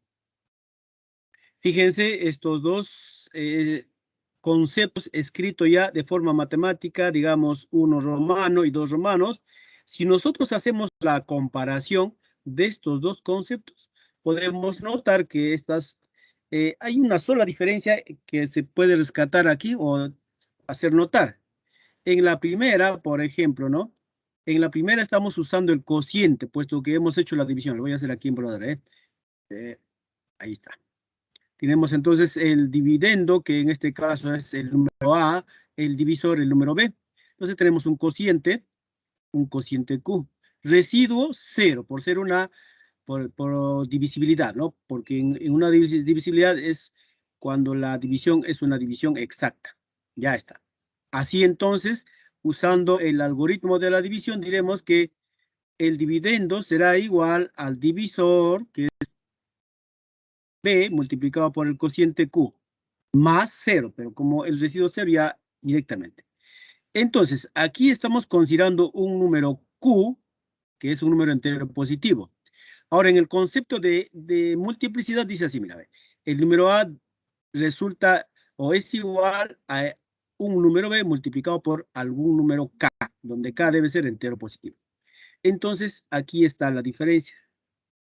En ambos, A igual a B por Q y aquí A igual a B por K. ¿Dónde está la diferencia? Solamente aquí que Q es el cociente y aquí es K un número cualquiera, entero positivo. Ambos son enteros positivos, tanto Q como K. Ahora, de estas dos podemos decir que el concepto de divisibilidad y el concepto de multiplicidad van a ser conceptos equivalentes. Así entonces decimos, de uno romano y dos romanos, estos dos son conceptos equivalentes. 1 y 2 son equivalentes. ¿Qué significa que sean equivalentes? Significa lo siguiente. Significa que cuando hablemos de divisibilidad, también estaremos hablando de multiplicidad. O si hablamos de multiplicidad, también estaremos hablando de divisibilidad. Dicho de otro modo, si nos dicen que un número es divisible entre 7, también nos estarán diciendo que ese número es múltiplo de 7. O si nos dicen que un número es múltiplo de 5, también nos estarán diciendo que ese número es divisible entre 5. De eso trata entonces la equivalencia. Seguimos. Ahora, como notación, si decimos que A es múltiplo de B, vamos a escribir así. Se escribe A igual B punto. Es decir, en lugar de esta constante K, número entero positivo, de esa constante, de aquí en adelante llamaremos a K como constante de multiplicidad. En lugar de escribir K, lo vamos a poner como punto, para decir entonces A igual a B punto, o A igual a múltiplo de B. Este último, o también podemos, como ya había indicado aquí, A igual a B por K, donde cada número entero positivo. Ahora, este último se lee también de la siguiente manera. Diremos, A es divisible por B. dado a la equivalencia que hemos indicado anteriormente, entonces ya podemos decir, ¿no?, que si A es múltiplo de B, entonces podemos decir también que A es divisible por B. O también podemos decir A es múltiplo de B. O también podemos decir que B es un divisor de A. O también podemos decir que B es un factor de A. Así entonces, considerando un ejemplo numérico, 28 se puede escribir como 7 punto o múltiplo de 7. ¿Por qué? Porque 28 es divisible por 7. Menos 12 podemos decir entonces también que es múltiplo de 3, puesto que menos 12 es un múltiplo de 3. 80 es múltiplo de 5, porque 5 es un divisor de 80. 80 divide exactamente, perdón, 5 divide exactamente a 80. Ahora, algo importante que hay que notar aquí. Esta es importantísima, por favor, yo les pido que consideren. Primero, el número 0 es múltiplo de todo número entero positivo, o es múltiplo de cualquier número entero positivo. Esta pequeña observación importante es importante notar, porque al momento de resolver los ejercicios, el 0 siempre va a aparecer. ¿Por qué? Porque el 0 es múltiplo de cualquier número, o es divisible de cualquier número entero positivo. Ahora, también diremos que todo número entero positivo es múltiplo de sus divisores. Por ejemplo, 28 es múltiplo de 7, ¿no? Entonces, podemos decir que 28 también será múltiplo de, en este caso, por ejemplo, 4 divide a 28. Entonces, 28 también será múltiplo de 4, ¿de acuerdo? O múltiplo de 2 y así, ¿no? Entonces, todos los divisores de 28 también van a ser, o todo número entero positivo es múltiplo de sus divisores. Otra observación, todo número entero positivo es divisible por sí mismo. Y por último, la unidad es divisor de todo número entero positivo. La unidad divide entonces a cualquier número entero positivo. Ahora, con respecto a la suma del residuo por defecto y por exceso, ya habíamos dicho que es igual al divisor. Y aquí, ya teniendo el concepto de multiplicidad, también podemos decir que la suma del residuo por defecto más el residuo por exceso es el múltiplo del divisor. En una división exacta se cumple que el dividendo será múltiplo del divisor. En una división inexacta podemos decir que el dividendo será múltiplo del divisor más el residuo. Esta deriva del algoritmo de la división, ¿de acuerdo? No está de más, ¿no? No está de más recalcar aquí, por si acaso. Sabemos que en el algoritmo de la división se cumplía así, ¿no? Que el dividendo era igual al producto del divisor multiplicado por el cociente más el residuo. Eso es por el algoritmo de la división. Pero D multiplicado por Q, esta también se puede escribir entonces como D punto, ¿ya? Se puede escribir entonces como D punto. En lugar de Q, cambiamos por punto, entonces tenemos el algoritmo de la división. Ya, en el fondo, esta de aquí es el algoritmo de la división. ¿Qué más? Ahora, si tengo el dividendo que es igual al múltiplo del divisor más el residuo por defecto, también el dividendo puede escribir como el múltiplo del divisor menos el residuo por exceso. A ver, veamos esto de aquí, este último. Por ejemplo, ¿no? 29 se puede escribir como 6 por 4 más 5. Es decir, entonces, 29 será múltiplo de 6 más 5. O también podemos escribir múltiplo de 6 menos 1. 5 residuo por defecto y 1 residuo por exceso. De tal manera que este signo me está indicando que es residuo por exceso, signo menos, y el signo más me indica residuo por defecto. De tal manera que estos dos números, 5 y 1, al sumar, ¿qué me debe dar? Me debe dar el divisor, en este caso 6. Bien. Seguimos, voy a pasar a la siguiente diapositiva.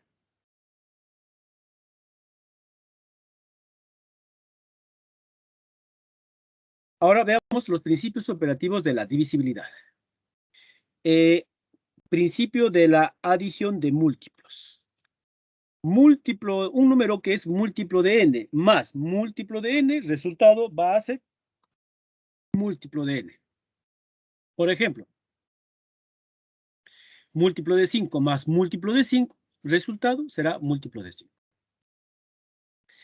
Otro, múltiplo de n más n solamente, resultado también seguirá siendo múltiplo de n.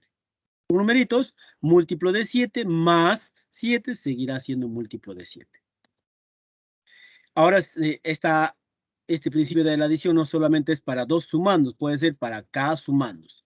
Múltiplo de n más múltiplo de n y así sucesivamente más múltiplo de n, k sumandos, resultado seguirá siendo múltiplo de n. Veamos ahora el principio de la sustracción. Diremos múltiplo de n menos múltiplo de n, aquí ya no vamos a decir lo que estamos acostumbrados, ¿no? Números iguales con signos diferentes, aquí más, ¿no? Por aquí menos. Números iguales con signos diferentes se va. Eso aquí no va a funcionar. Como principio vamos a decir entonces que, múltiplo de n menos múltiplo de n seguirá siendo múltiplo de n. Múltiplo de 3 menos múltiplo de 3, resultado múltiplo de 3. Múltiplo de n menos menos n simplemente también seguirá siendo múltiplo de n. Aquí hay un error. Múltiplo de 11 menos 11 seguirá siendo múltiplo de 11. Aquí hay un error. Ya vamos a corregir en el acto para generar confusión. Ya está.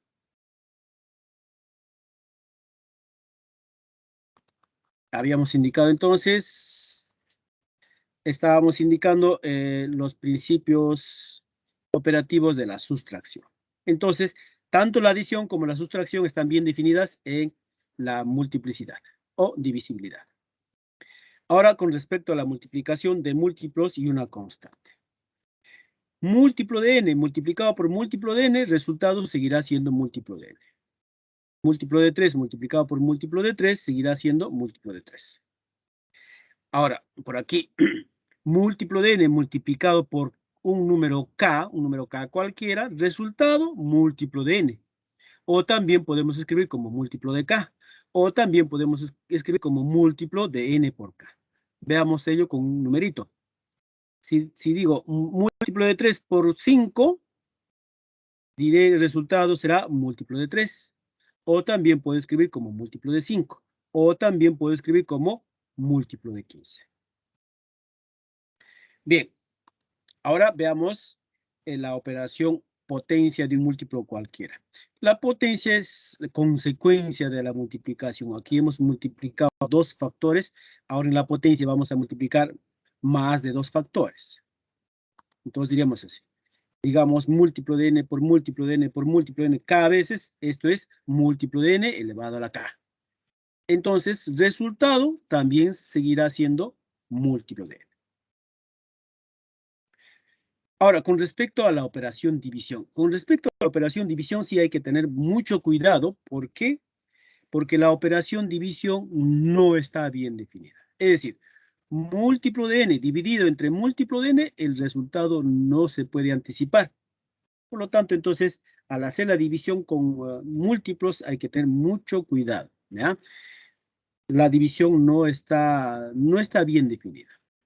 Pero sí esta división, múltiplo de n entre n, está así, ¿no? El resultado será un número k, número entero. Algunas propiedades complementarias a estas operaciones o estos principios operativos, básicamente ya centrándonos con respecto a el divisor. Aquí hemos trabajado con un n cualquiera. Ahora centralicemos con el divisor. El divisor desde un inicio hemos denotado por d minúscula. Entonces decimos así. Múltiplo de un divisor más múltiplo del divisor, resultado múltiplo del divisor. Consecuencia del primer principio. No solamente para la suma, también para la diferencia. Ahora, un número k multiplicado por el múltiplo del divisor, resultado múltiplo del divisor. múltiplo del divisor multiplicado por múltiplo de un divisor, resultado, múltiplo del divisor. Igual aquí, múltiplo del divisor elevado a la n, resultado, múltiplo del divisor. Y esta otra, múltiplo del divisor más r multiplicado por múltiplo del divisor más s, el resultado será múltiplo del divisor más r por s.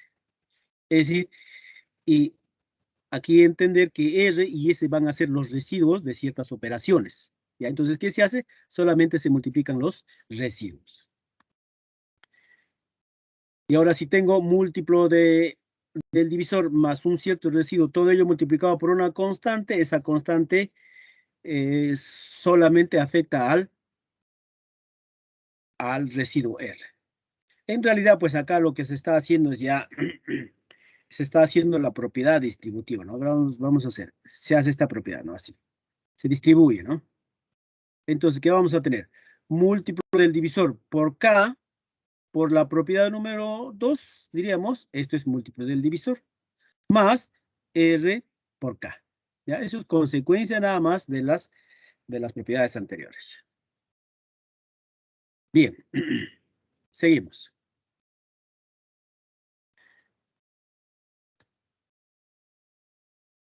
Más propiedades.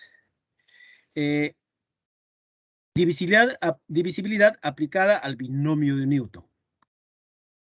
Si tengo el múltiplo de un divisor más un cierto residuo y está elevado a un cierto exponente, como resultado tendremos que esto es múltiplo del divisor más el residuo elevado a la n.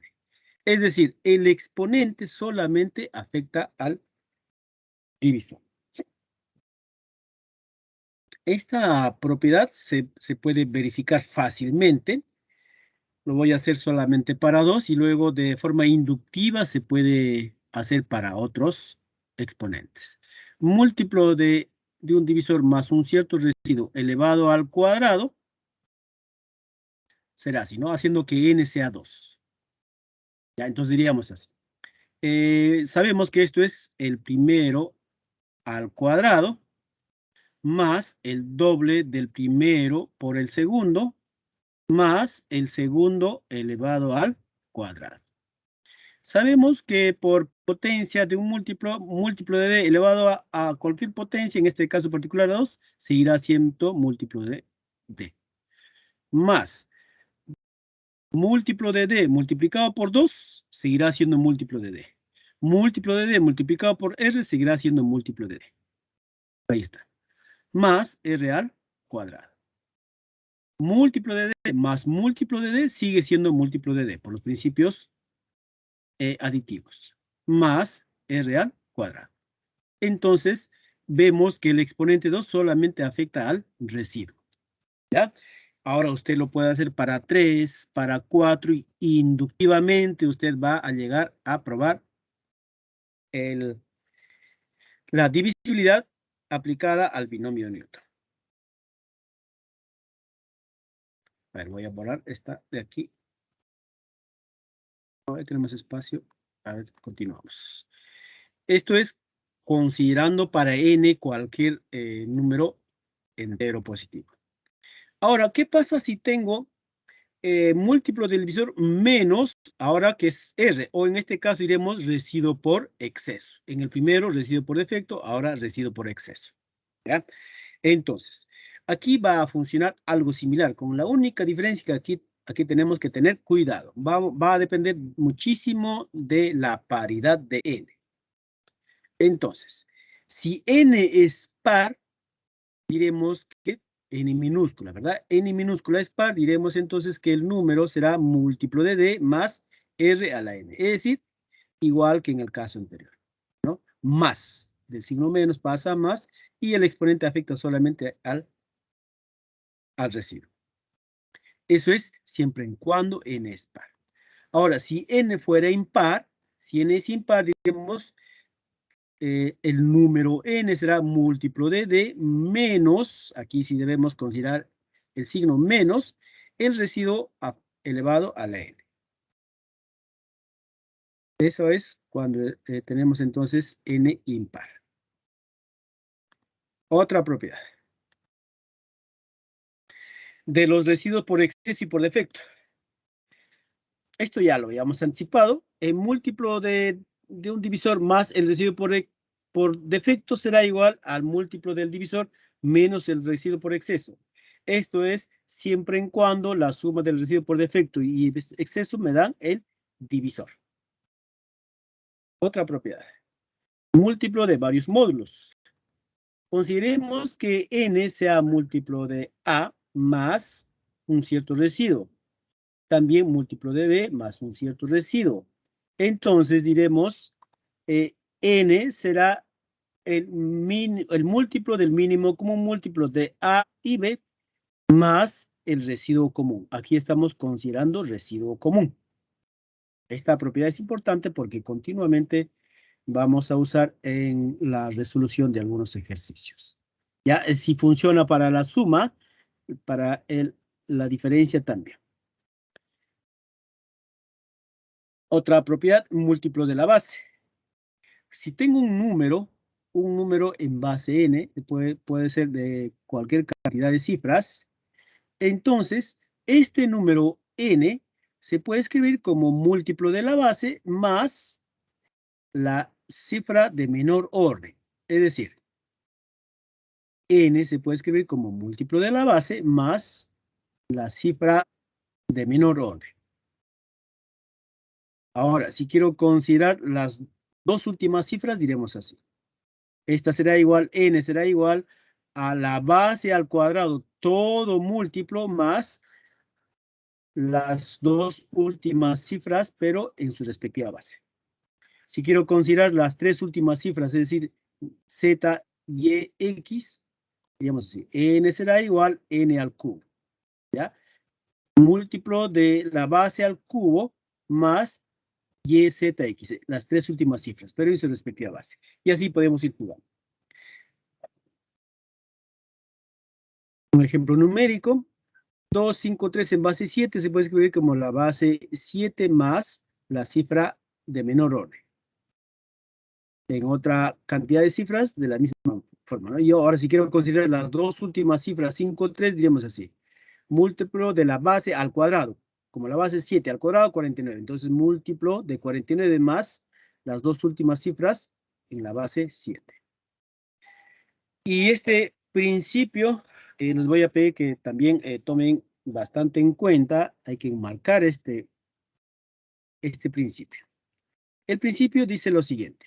Si tengo dos números enteros, A, B y C, donde B debe ser distinto de 0, y además, si se cumple que el producto de A por B es igual a múltiplo de N, y además B y N no tienen divisores comunes, entonces el factor A debe ser múltiplo de N.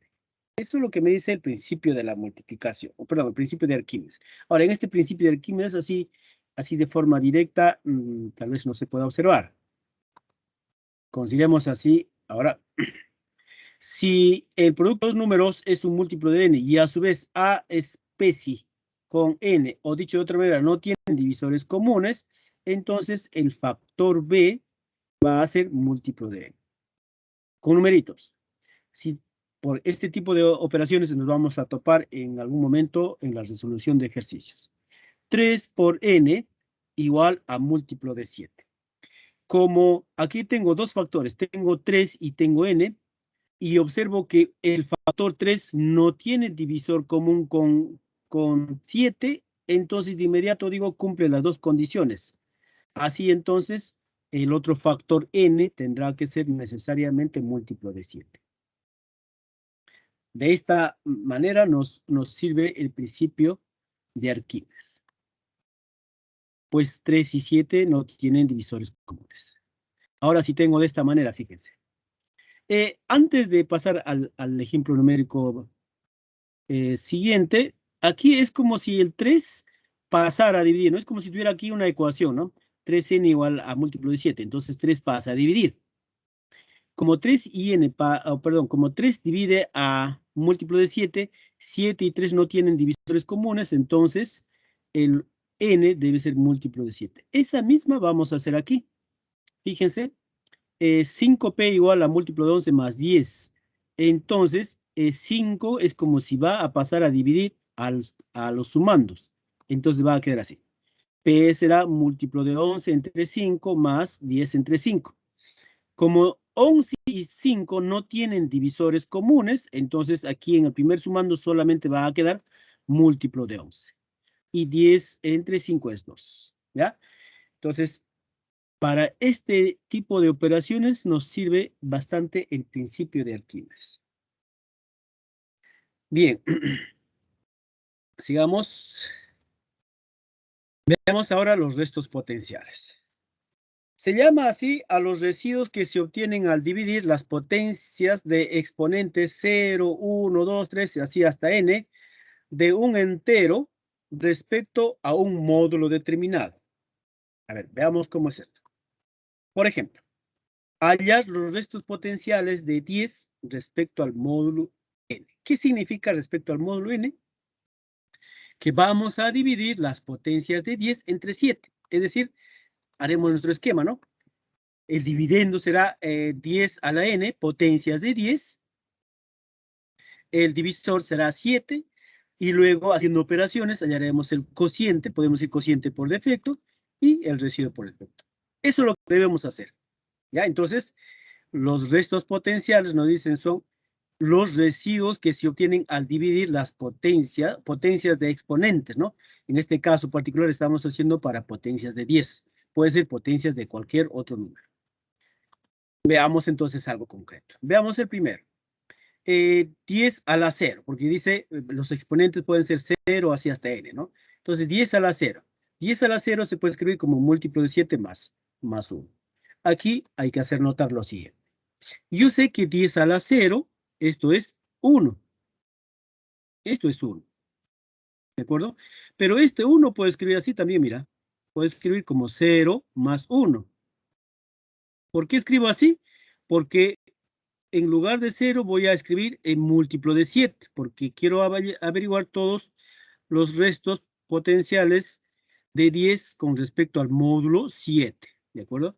Entonces, yo sé que el 0 es múltiplo de cualquier número, entonces acá puedo decir ya que en lugar de escribir 0, puedo decir múltiplo de 7 más 1, ¿ya?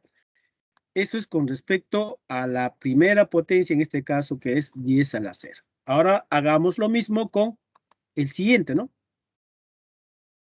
10 a la 1. Entonces, ¿qué voy a hacer? Voy a dividir 10 a la 1 o simplemente 10 entre 7. Cociente 1, residuo 3. Entonces será múltiplo de 7 porque sería 7 más 3. Pero 7 es múltiplo de 7. Entonces puedo escribir entonces como múltiplo de 7. Ya está. Ahora hagamos con el 10 al cuadrado. Haremos así, ¿no? 10 al cuadrado entre 7. ¿De acuerdo? Entonces, o dicho de otra manera, 100, ¿no? 100 entre 7. Hacemos operaciones. Al hacer operaciones voy a obtener cociente 14 y residuo final 2. Entonces, 10 al cuadrado puedo escribir como múltiplo de 7 porque sería 10, o perdón, 7 por 14 más 2. Múltiplo de 7 más 2. ¿Ya? Y así puedo seguir con el siguiente exponente, ¿no? O la potencia 10 al cubo. 10 al cubo dividido entre 7. Igual, al hacer operaciones, aquí no voy a detallar estas operaciones, ¿no? Encontraremos cociente 143 y residuo 6. Entonces, 10 al cubo será 7 multiplicado por 142 más 6, o múltiplo de 7 más 6. ¿Así?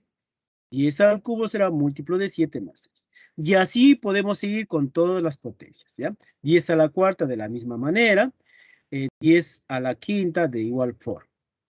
Ahora, si nosotros seguimos haciendo, porque fíjense, el residuo que estoy obteniendo, 1, 3, 2, 6, 4, 5, y esto voy a seguir así hasta el infinito. Lo que sucede aquí, en algún momento, estos residuos se van a repetir. Es más, para encontrar estos residuos, hay una regla práctica para no estar haciendo este esquema de la división, dividir 1000 entre 7, hacer operaciones. Hay otra forma práctica, ¿no? Esta forma práctica es de la siguiente manera. Fíjense. Por aquí tengo el residuo 1. Este es el más fácil, ¿no? Entonces digo así. 10, este 1 que multiplica 10, porque lo que voy a hacer es multiplicar por la base. En este caso tengo base 10 y exponente 1, ¿no? Entonces 1 que multiplica 10. Y 10 se puede escribir como 7 más 3. Esto es de inmediato. El primero y el segundo es inmediato. Ahora el segundo, o el tercero en este caso, ¿no? Entonces digo así. Ahora voy a multiplicar 3 por 10, que sería 30. 30 es 28 más 2. Entonces puedo escribir, ¿no? Por si acaso, no voy a escribir por aquí. Por aquí, luego lo voy a borrar. Entonces multiplicamos 3 por 10, 30. Pero 30 se puede escribir como 28 más 2. ¿Por qué escribo 28? Porque debo buscar un número que esté conteniendo a 7, ¿no? Yo sé que 28 es 7 por 4, entonces puedo escribir como múltiplo de 7 más 2. ¿Ve? Ya está. Entonces ya tenemos aquí. Ahora estamos en este residuo. Ahora, para encontrar el residuo 6, ya no voy a estar dividiendo, ¿no? 1000 entre 7, ¿no? Ahora voy a decir 2 por 10, 20. 20 es 14 más 6. Y 14 múltiplo de 7. Múltiplo de 7 más 6. Ahí está. 6. Ahora, otra vez, ya no voy a estar diciendo, en este caso, 10.000 entre 7. No voy a estar haciendo esto, ¿no? Esto ya no, pues, ¿no? Esto ya no. Esto es solamente para darnos cuenta, ¿no? Ahora, digo así. 6 por 10, que sería 60, ¿no? 60 será múltiplo de 7 más 4. En este caso sería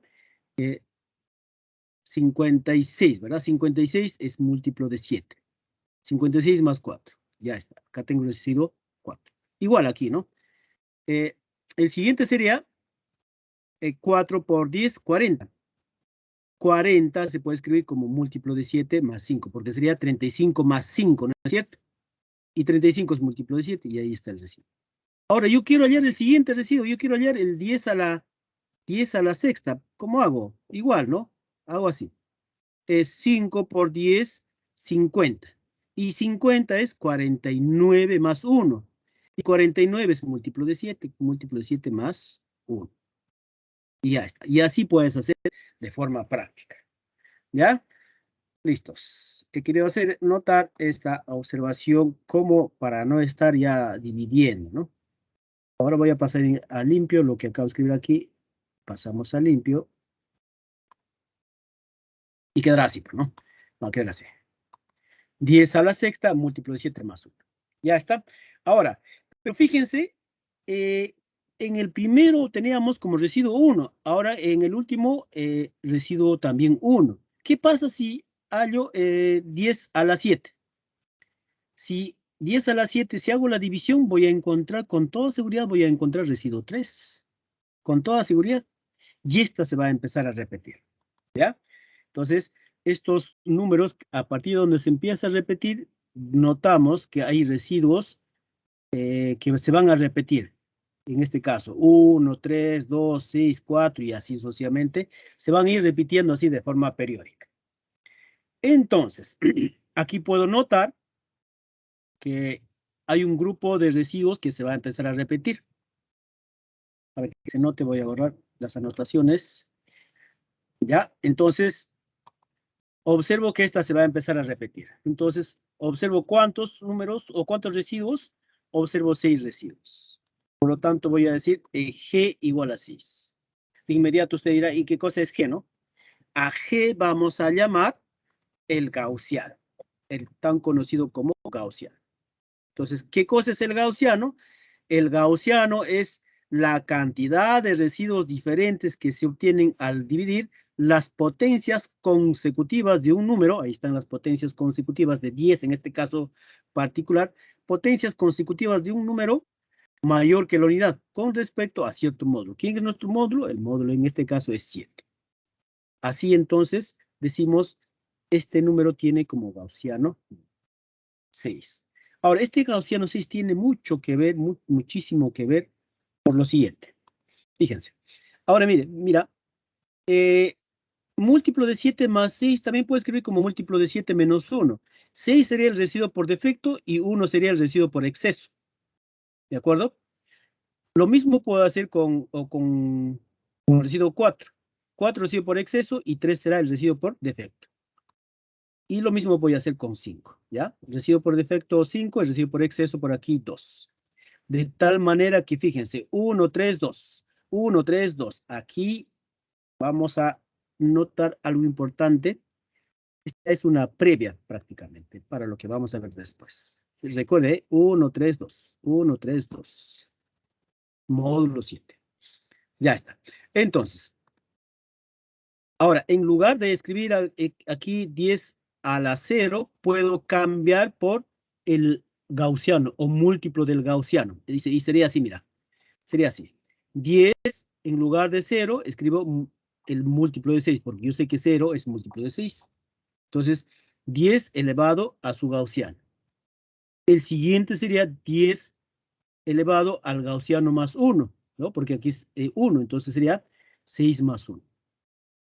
El siguiente, 10 elevado a su gaussiano más 2, porque aquí es 2, ¿no? Y así, 10 elevado a su gaussiano más 3, igual a múltiplo de 7 menos 1, ¿no? Y así, para cada uno.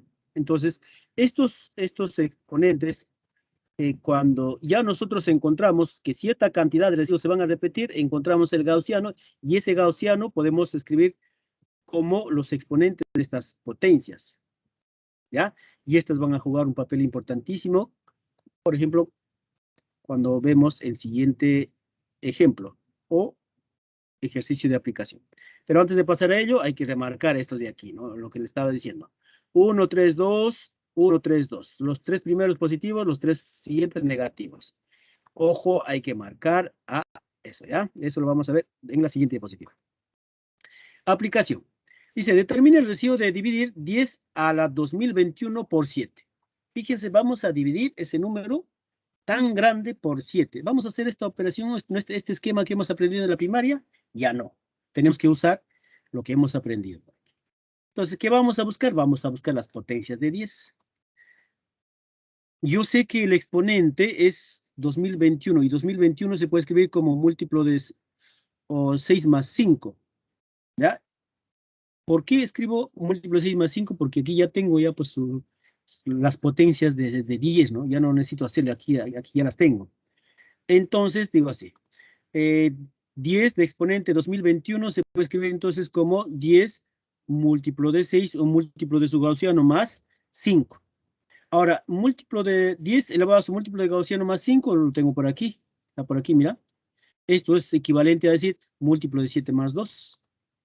Entonces, por esta equivalencia, en lugar de escribir toda esta expresión, puedo escribir múltiplo de 7 menos 2. Ya está. Entonces, lo que quiero calcular es el residuo por defecto. Aquí ya está apareciendo el residuo, pero por exceso. Entonces, al cambiar por defecto, tendríamos el múltiplo de 7 más 5. 5 sería el residuo por defecto. Así, entonces, el residuo por defecto de dividir 10 elevado a la 2021 entre 7, obtendremos como residuo 5. Para ello, entonces, nos sirve estas cositas que hemos hecho por aquí con respecto al gaussiano, ¿no? Al ver, inclusive, pues, cómo podemos escribir cada exponente en función de su gaussiano. Ya, entonces, el gaussiano, Profesor, dígame. ¿puedes explicar de nuevo por qué el gaussiano es 6? Solamente esa partecita, por favor. Contamos nada más, hijita. Contamos aquí, mira. 1, 2, 3, 4, 5, 6. Son 6 residuos diferentes, ¿ya? El gaussiano nos dice cantidad de residuos diferentes. Y aquí hemos encontrado 6 residuos diferentes. Ya hemos contado nada más. Hasta ¿Listos? que se vuelva a repetir, profesor. Claro, hasta que se vuelva. ¿Verdad? Solamente por eso consideramos hasta el 5 nada más. El 1 ya no contamos, bueno. Porque a partir de aquí se va a empezar a repetir. Seguimos entonces. Ahora pasemos, ya para terminar con el repaso teórico, pasemos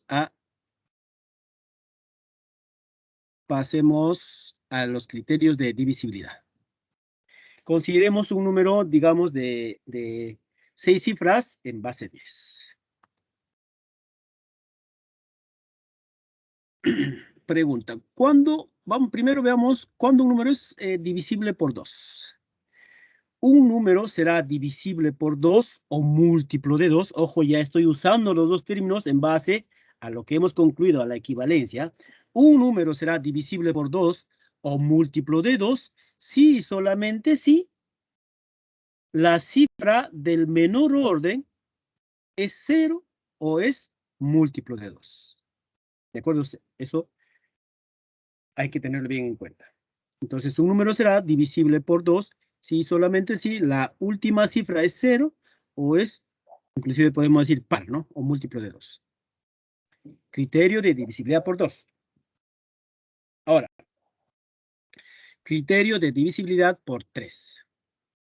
Cuando este número de 6 cifras será divisible por 3 o será múltiplo de 3, este número será divisible por 3 o será múltiplo de 3 cuando la suma de sus cifras es múltiplo de 3. Y se acabó.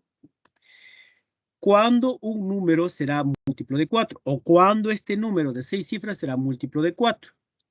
Entonces diremos, este número será divisible por 4 o múltiplo de 4 si y solamente si las dos últimas cifras es 0 o el numeral con las dos últimas cifras es múltiplo de 4.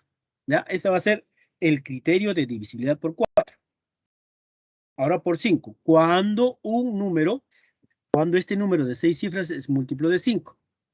Este número de 6 cifras es múltiplo de 5 si y solamente si la cifra, la última cifra o la cifra de menor orden es 0 o es 5. Solamente tiene dos posibilidades. Siguiente.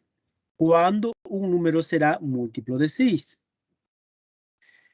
Este número de 6 cifras va a ser múltiplo de 6 si y solamente si este número es múltiplo de 2 y a su vez es múltiplo de 3. Es decir, cumple los dos primeros criterios. ¿Ya? Un momentito, por aquí creo que hay una pregunta.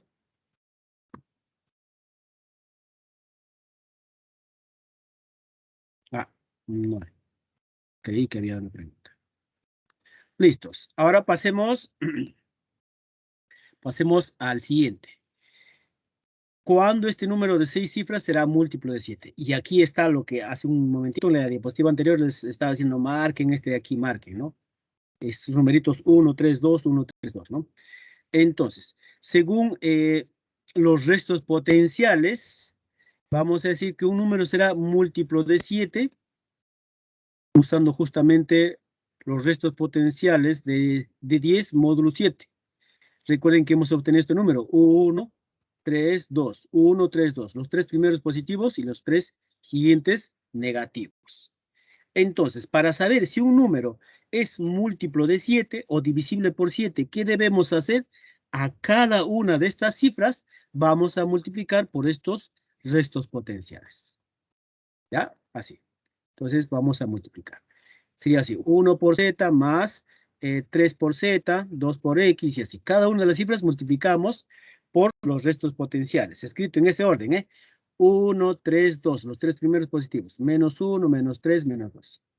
Entonces, cuando te hablen de divisibilidad por 7, debes recordar este número mágico, 1, 3, 2 o 132, nada más. Y después vas escribiendo 1, 3, 2, 1, 3, 2 y vas alternando los tres primeros positivos y los siguientes negativos, y así de forma alternada, ¿ya? Entonces recuerda, el múltiplo o divisibilidad por 7 está asociado al número 132, o 132 si quieres. Ya está. Entonces, vamos a multiplicar cada una de las cifras por estos restos potenciales. Una vez multiplicado, vamos a sumar algebraicamente, digo algebraicamente porque aquí hay positivos y hay negativos, ¿no? Entonces va a quedar así. Z más 3y más 2z menos c menos 3b menos 2a. Si esta suma resulta ser múltiplo de 7, esta suma algebraica, entonces el número será múltiplo de 7. Ahora, ¿cuándo este número será múltiplo de 8? Este número será múltiplo de 8 cuando las tres últimas cifras son ceros, las tres últimas cifras, o las tres últimas cifras es múltiplo de 8.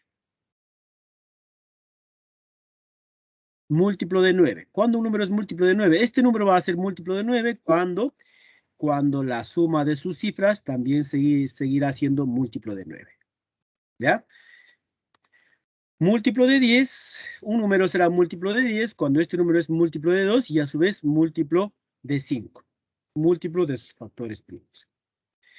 ¿Cuándo un número será múltiplo de 11? Aquí también tiene que ver los restos potenciales. Cuando hacemos los restos potenciales, en este caso de 10 en módulo 11, vamos a obtener estos números nada más. Más 1, menos 1, más 1, menos 1. Entonces, en base a estos restos potenciales, a cada cifra vamos a multiplicar por más 1, menos 1, más 1, menos 1, más 1, menos 1. O simplemente decimos más, menos, en forma práctica, ¿no? Y luego sumamos a aquellos que están con signos positivos y luego restamos la suma de aquellos que están con signos negativos. Es decir, este número será múltiplo de 11 si y solamente si sumamos b más x más z menos a más c más y. Esta suma algebraica resulta ser múltiplo Profesor, de 11. buenas tardes, receso. Muy bien, aquí terminamos, chicos, un momentito, ya terminamos aquí. Terminamos aquí, para irnos al receso. Y múltiplo de 13 igual, ¿no? Los restos potenciales. Ahora, para múltiplo de 13, debes recordar el número 134 o 134, ¿ya? El primero positivo y los siguientes negativos. Aquí hay un error, ahí debe ser el primero positivo y los 3 siguientes negativos, y los 3 siguientes positivos y así de forma alternada.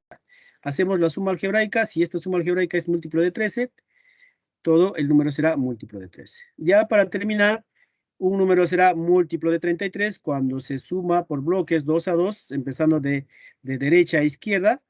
Estas deben ser múltiplo de 33. Y lo mismo para 99. Un número será múltiplo de 99 cuando se suma por bloques de 2 a 2, empezando por la derecha, esta suma sea múltiplo de 99. Bien, chicos, nos quedamos aquí y nos pasamos al receso. Y al regresar, nos vamos a resolver los ejercicios. Bien, chicos, regresamos entonces en 15 minutos, ¿eh?